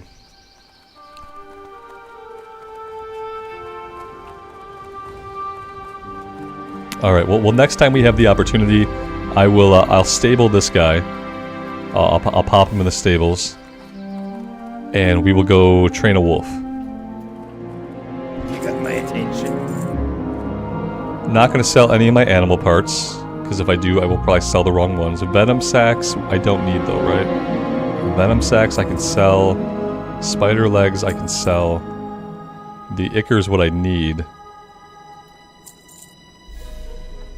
Bear meat I need. I think that's really all I can do. Off with you.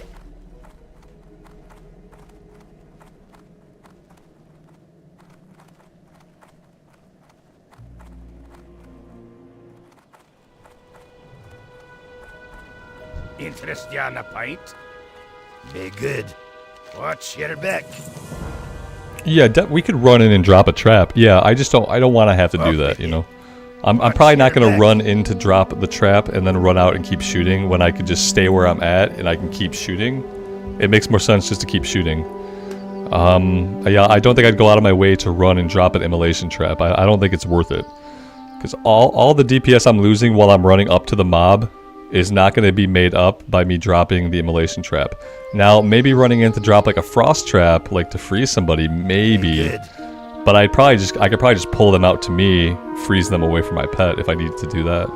Watch your back. But yeah, I'm sure there's lots of ways you could do it. Be good.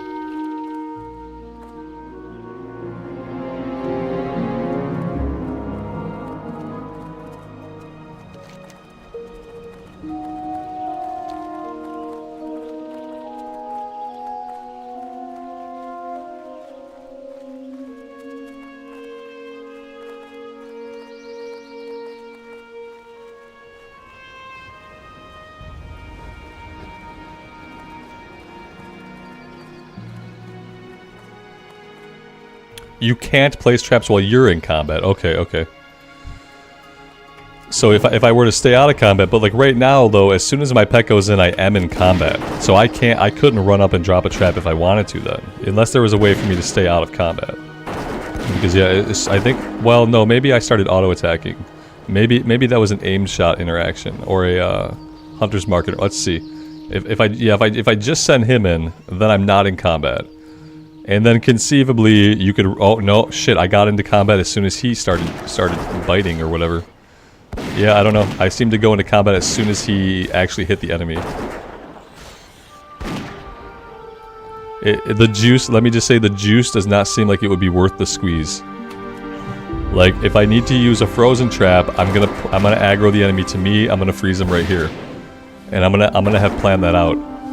And then immolation trap, like, I just don't see that there's any value in trying to run in and drop an immolation trap.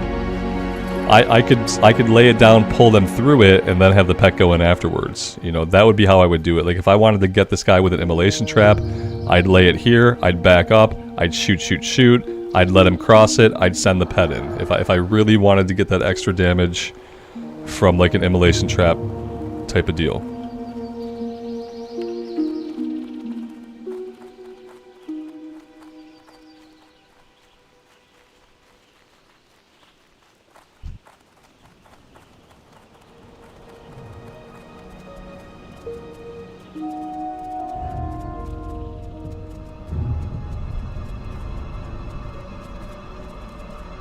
Yeah, I feel like frost trap and then the slowing trap. So like the freezing trap that CCs, and then the slowing trap that slows everybody down.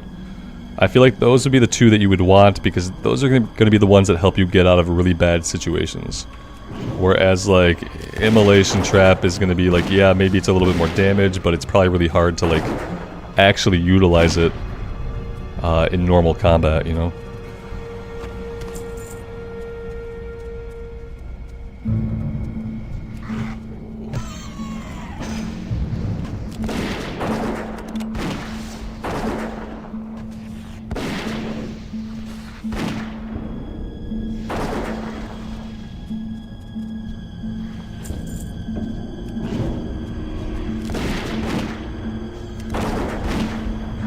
Immolation trap is trash. Yeah, it kind of feels like in Classic it is. Yeah, because it's hard to use and it's only going to be a little bit more damage. It's not going to be super impactful on any encounter, and like overall, the juice is not worth the squeeze.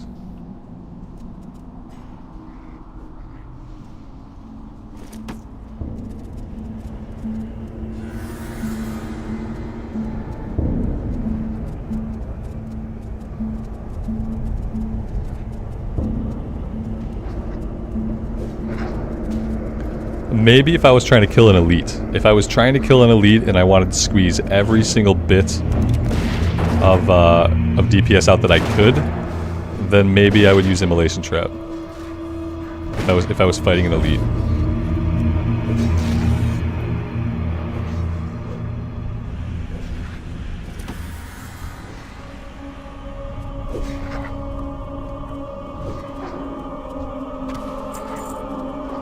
I'm not going to take his items. He didn't take my items, so I'm not going to take his items.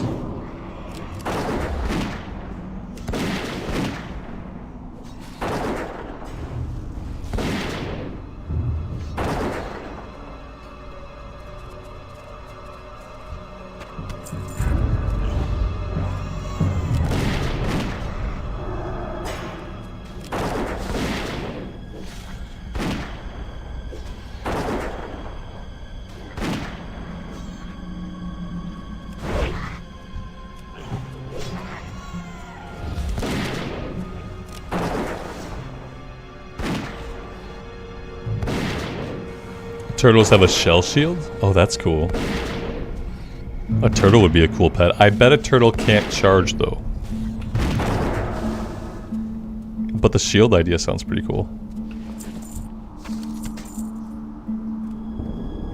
Is there a player here? There is a player here. Ohio man. RIP Ohio man.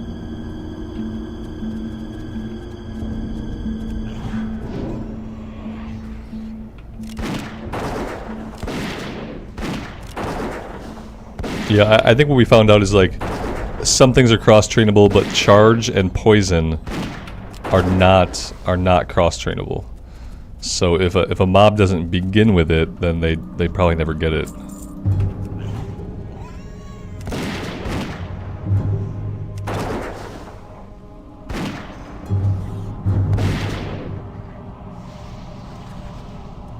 Howl isn't cross-trainable either.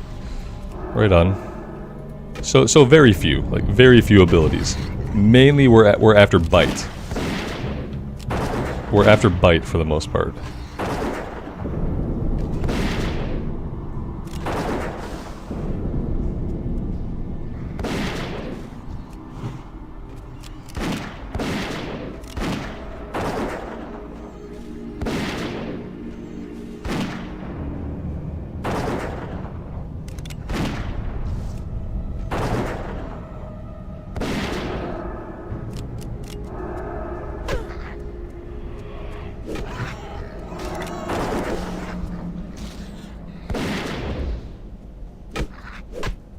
Now we run.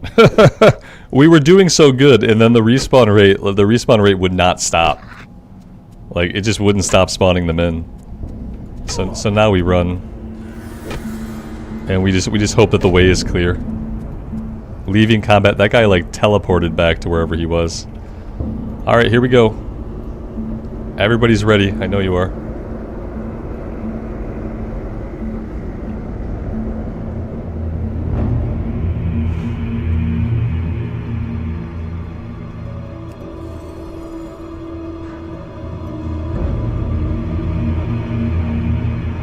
That's the most exciting part of the stream right now. Is when she flings her hair around. Most exciting part.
Alex, we're doing okay. We are having fun cave times. Fun cave times with hyperspawns. Yeah, it's been good.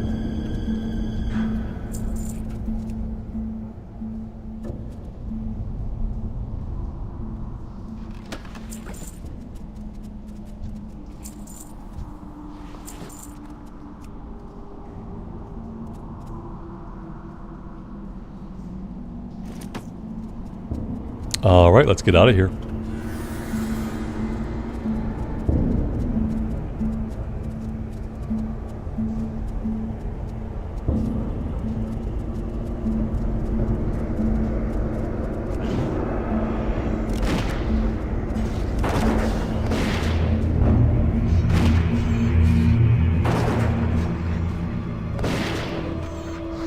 Green pants, what did we get? We got simple birches of the whale. It looks like cloth with spirit and stamina on it.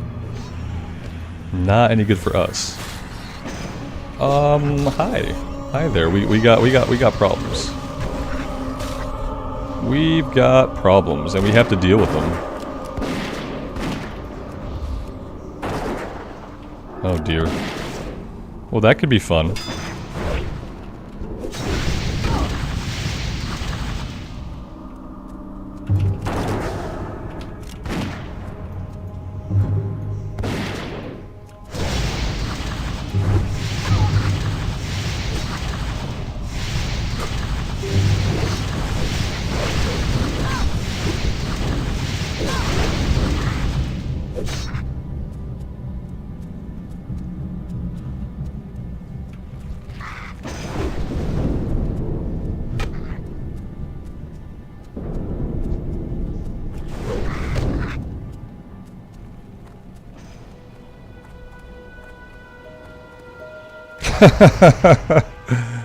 What?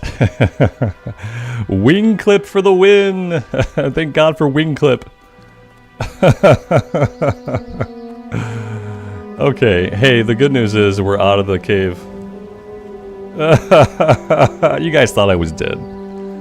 Admit it. I knew what I was doing the whole time. I knew I was gonna wing clip every MFer I came across.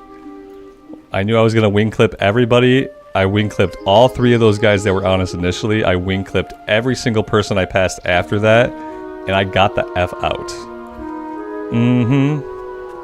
That's how I do it. It was close, and that would have killed a lot of people. I got lucky.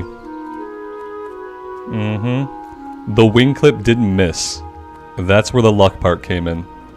I'm the finest wares in the Because if we'd have missed any of those guys with the wing clip, we'd have got dazed again, and it would have been all over. And we got lucky that it just didn't. I was able to wing clip all 3 of the initial guys, and then both the guys on the way out.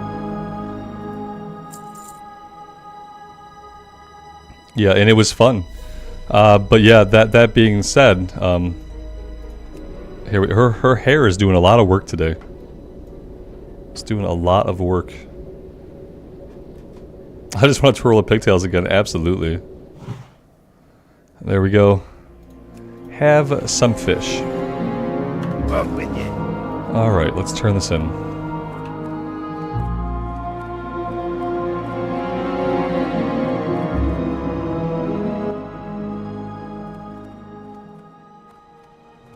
What's on your mind?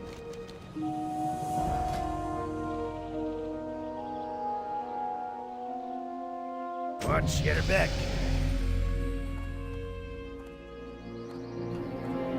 Level 15.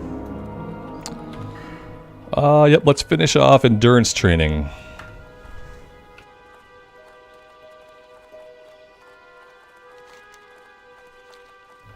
And we're still looking for 1 spider ichor and 2 bear meat.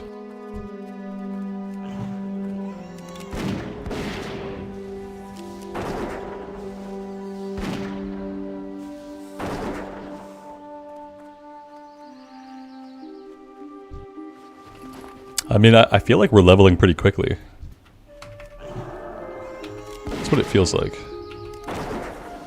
I think after I do a little bit of stuff in Westfall, I think I want to go to Darkshore, because I think I definitely want to work in some Darkshore stuff, and I think like level 14, 15, 16 is probably a good level to start Darkshore. If we go there at 15, then we can even do like the initial, the Buzzbox quest will be green still, and maybe even the fishing quest will be green still. If we go there sometime in level 15. But I think also we need to do a little bit of stuff over in Westfall first. Then again, everything over here is level 12. Maybe we don't have to do any of this stuff. We did the initial breadcrumb stuff. So maybe I can go to maybe I can go to Darkshore from here. Maybe I could just go from here. Once I'm done with these initial quests, maybe that's what I do.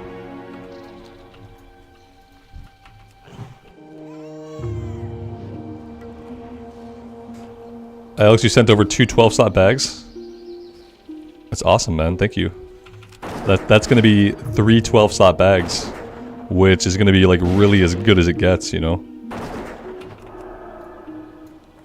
I'm gonna have the best chance possible of keeping a decent inventory. I'm still gonna mess it up, but it's the best chance that I can ever have or ask for.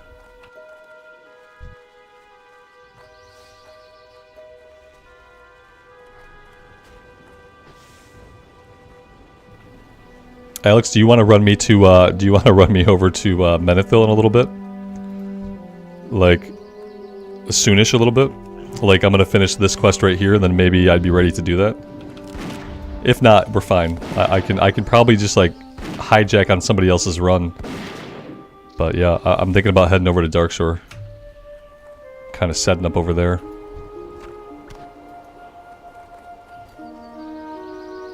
Awesome, thanks, man. I appreciate it. I could probably almost do the run myself, but I'd rather not risk it.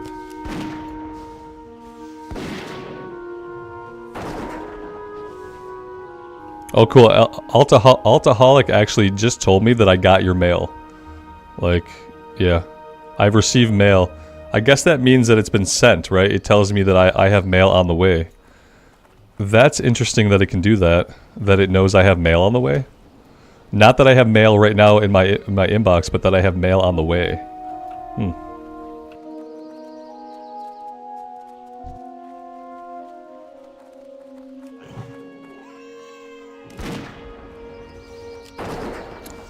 It's cool that it knows when somebody has sent you mail.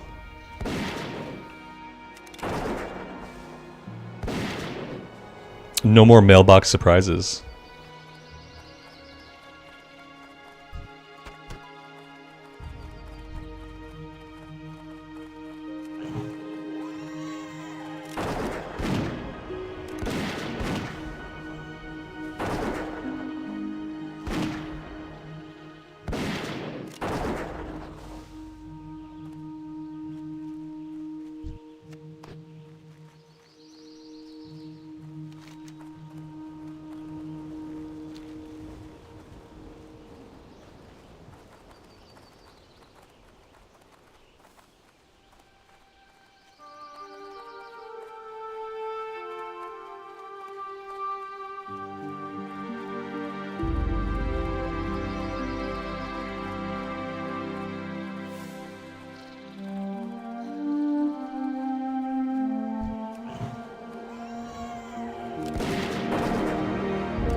Let's actually head down here. Let's get these turned in.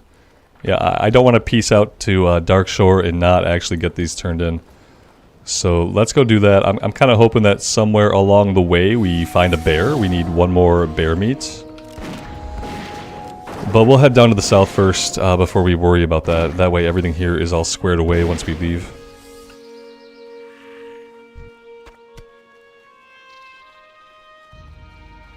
And then I probably won't take the follow-ups right now. I don't want to take up room in the quest log.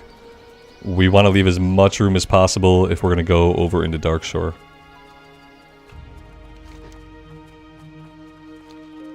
And doing that'll be good because we'll be able to go to Darnassus and train bows. And I think we have to train staves as well. Pretty sure we have to train staves and bows. Maybe even crossbows. I don't know where we get crossbows.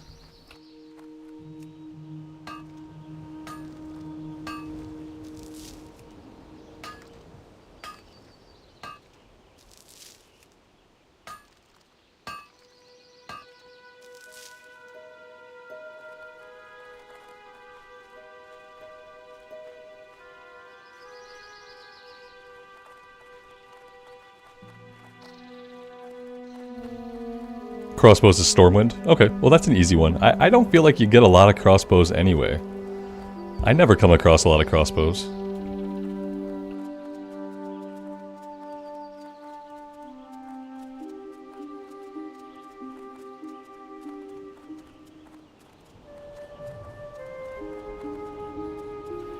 Nitro, you mailed me 50 gold? You did not. Did you? I hope not. Don't mail me 50 gold. That's too much gold.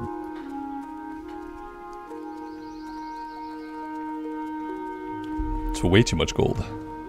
How are Especially ya? for classic era. See you soon.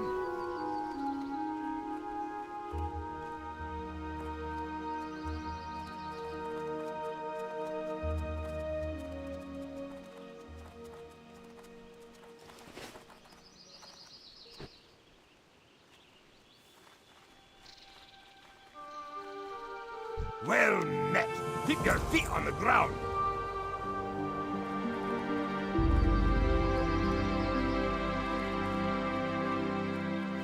Alright, so we'll have to keep in our mind that the next one is going to be level 15.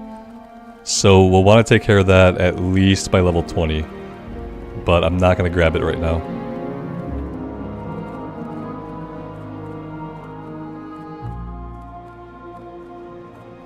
How are you? Be good.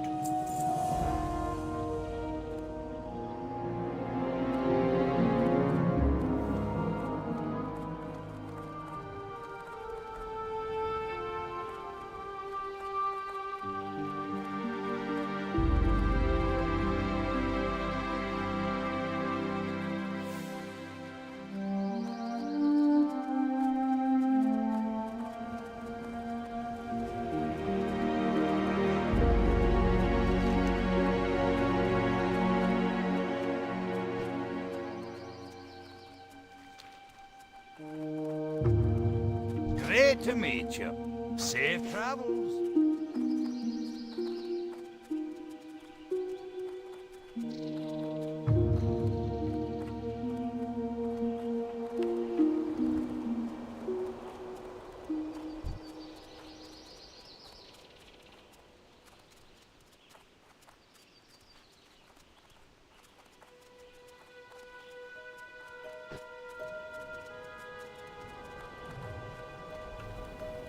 James, happy Thursday, man. Thanks for being here. Hope you're doing well.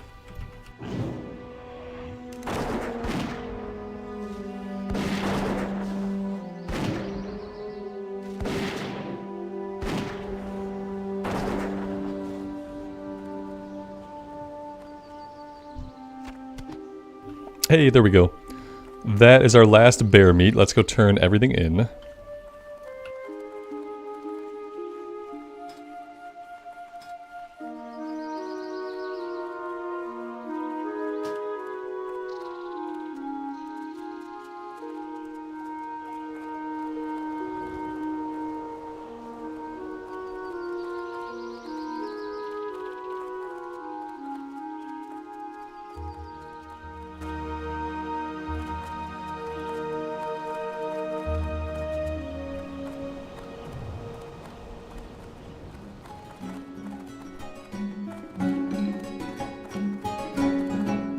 Welcome.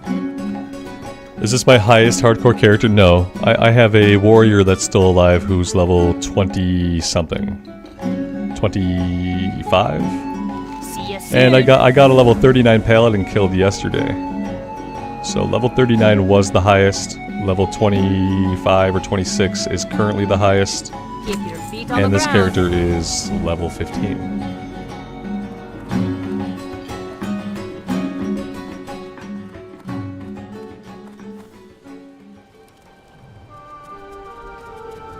No more boat rides for us. We're just never gonna stick ourselves to the outside of the boat anymore. Next time we get stuck to the boat, we'll just fall off where it's safe. No. And we will try again. Safe travels. So we're gonna have to take a boat at some point. We just can't be stupid about it next time. Keep your feet on the ground. Daniel, your level 16 warrior died yesterday? Sorry, man. It's rough. It's always hard to lose a character. How did the 39 die? In a spectacularly stupid way.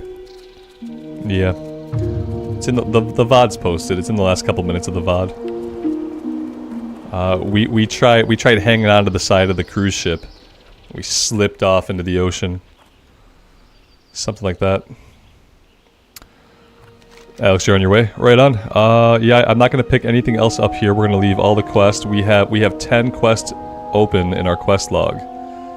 That should be pretty sufficient. If we have to dump some of this stuff, I don't mind dumping. Let's dump red leather bandanas. We'll just pick it up whenever we actually are going to quest over that way. The other ones, we could probably dump this one too.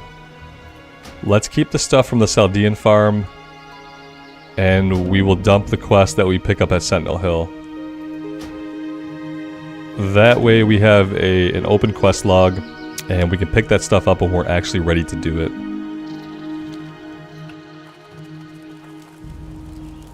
There you go. Alex has got you with the clip of how I died. How I managed to get our character killed, you know, like, I'm always gonna die in stupid ways. It's inevitable. This was by far the stupidest way that I've died. Maybe besides the elevator. I don't know if the elevator... The elevator was just like a moment of not paying attention. The boat was kind of a series of unfortunate and stupid choices. So I feel like the boat might have been stupider than the elevator. The elevator claims a lot of people. I don't think a lot of people slide off the boat in the middle of the ocean and drown. Not in the way that I did. So I think the boat's probably worse. You think they're about the same? The only reason I say that the boat is worse is because I don't think as many people do what I did on the boat. And I think a lot of people get killed to the elevator. But not as many people fall off a boat. Not as many people choose to ride a boat that they're stuck to the outside of. That's probably why most people don't die that way. Yeah, and there's no video. That's true. There's no video of the elevator. It happened to me off recording. I wasn't even streaming back then. It happened to me off recording. All I was trying to do was eat some food and get myself to the Zeppelin Tower so I could start the recording for the day. And I didn't even get there. Then I had to make like a little 5-minute video explaining what happened. Ah, good times.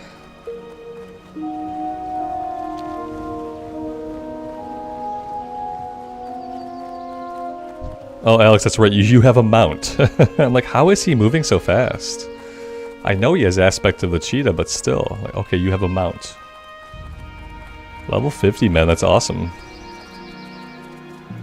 Only 80 more hours of playing to go to get to 60.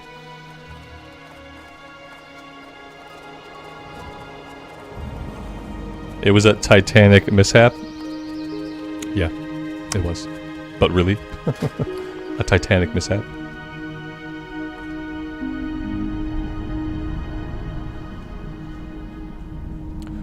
Boiled clams, you say? Oh, hey, nice. Do I have inventory space? Yes. Oh no. This might be full. Alex, I appreciate it, man. Thank you so much. You once again have managed to max out my inventory space. The good news is a lot of the stuff we can equip. It's awesome. Ooh, a new gun, which means I need to make a new scope. Luckily, I have held on to, was it Tiger's Eye? Oh, I can do that right now. I can't do it right now because I have no inventory space. But I can do it as soon as I can. I wish I could equip this sword, but like, you know I didn't train swords. You know I haven't.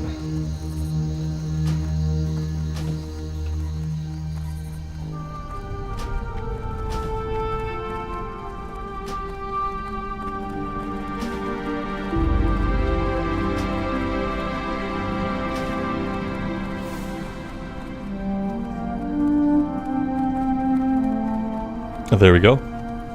Awesome. Oh, wait. Oh, yeah? Nice. This might be the lowest level that I've ever had shoulder pads. Look at us. We are looking good. We're looking like a real hunter.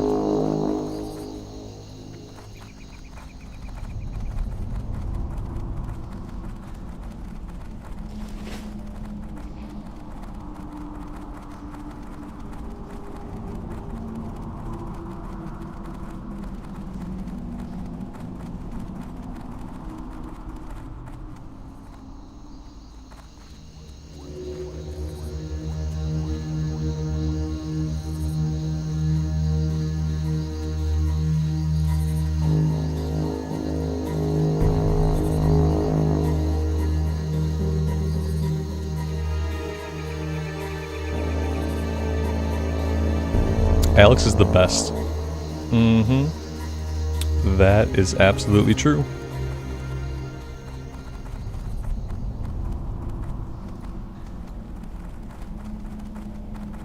What spec are we going? We're gonna go Beast Mastery. We're gonna go 5 here and 5 in aspect of the Hawk. And then we're probably gonna come down here and get Unleashed Fury for more pet damage. I probably don't need to be out front. Yeah, I don't know if I need to be like way out front. Probably not a great idea.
I always forget how long the run is.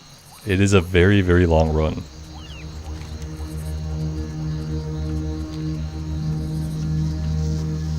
Lots of opportunity to get killed along the way.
So far we haven't aggroed anything, which is kind of surprising.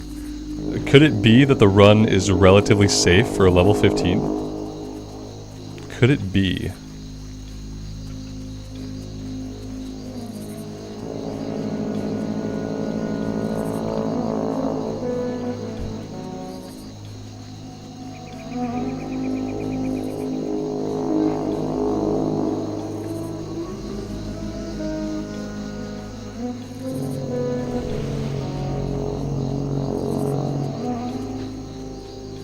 Generous.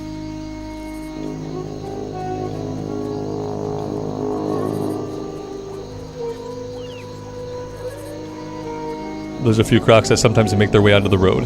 Yeah, I remember that, but yeah, we just haven't seen one this time.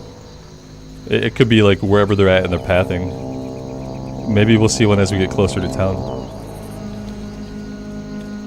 They would probably park one like right outside of town, so you know, you would try to do the run, you'd think you were good the whole way. And then at the very last minute, there'd be a croc. I think the more dangerous part is probably the Algaz Gauntlet, or the Algaz Strip. Where the orcs are at. I feel like that's probably like a more dangerous area. Because I feel like sometimes to get into the initial tunnel, you accidentally will aggro some of the orcs.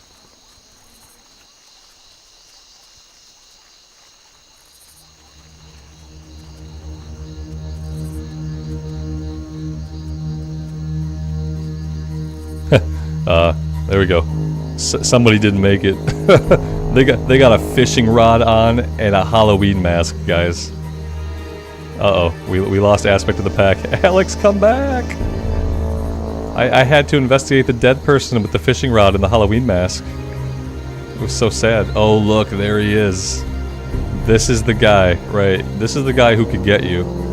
You could be all the way over here, though, and I feel like if you were all the way over here, you'd be safe. But you'd have to see him ahead of time. How sad must it be for that dude who died with a fishing rod? That's awful. He didn't even go out fighting, you know? He died fishing and trick-or-treating. Alex, thank you so much, man. You're awesome. Thank you for all the loot, and thank you for the escort. This way we get to go do Dark Shore stuff, and I can actually train bows at some point. So I am really looking forward to that. But I'm really looking forward to doing that tomorrow, guys. I have to stop here for today. My son has early release Thursdays, which is where your kid goes to school for an hour less than they should.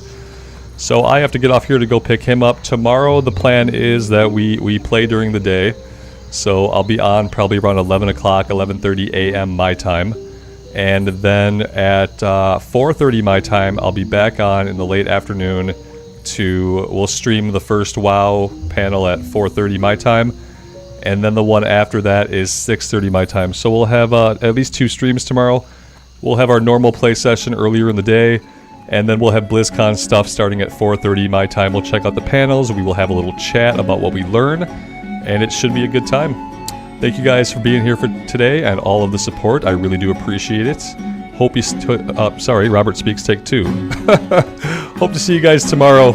I'm realizing that I'm a little late, and I got a little flustered at what time it was. Thank you guys again. I really appreciate it. We'll be here tomorrow for playing and for BlizzCon. Take care of yourselves out in the real world, and take care of each other. And we'll see you back in Azeroth very soon. Bye for now.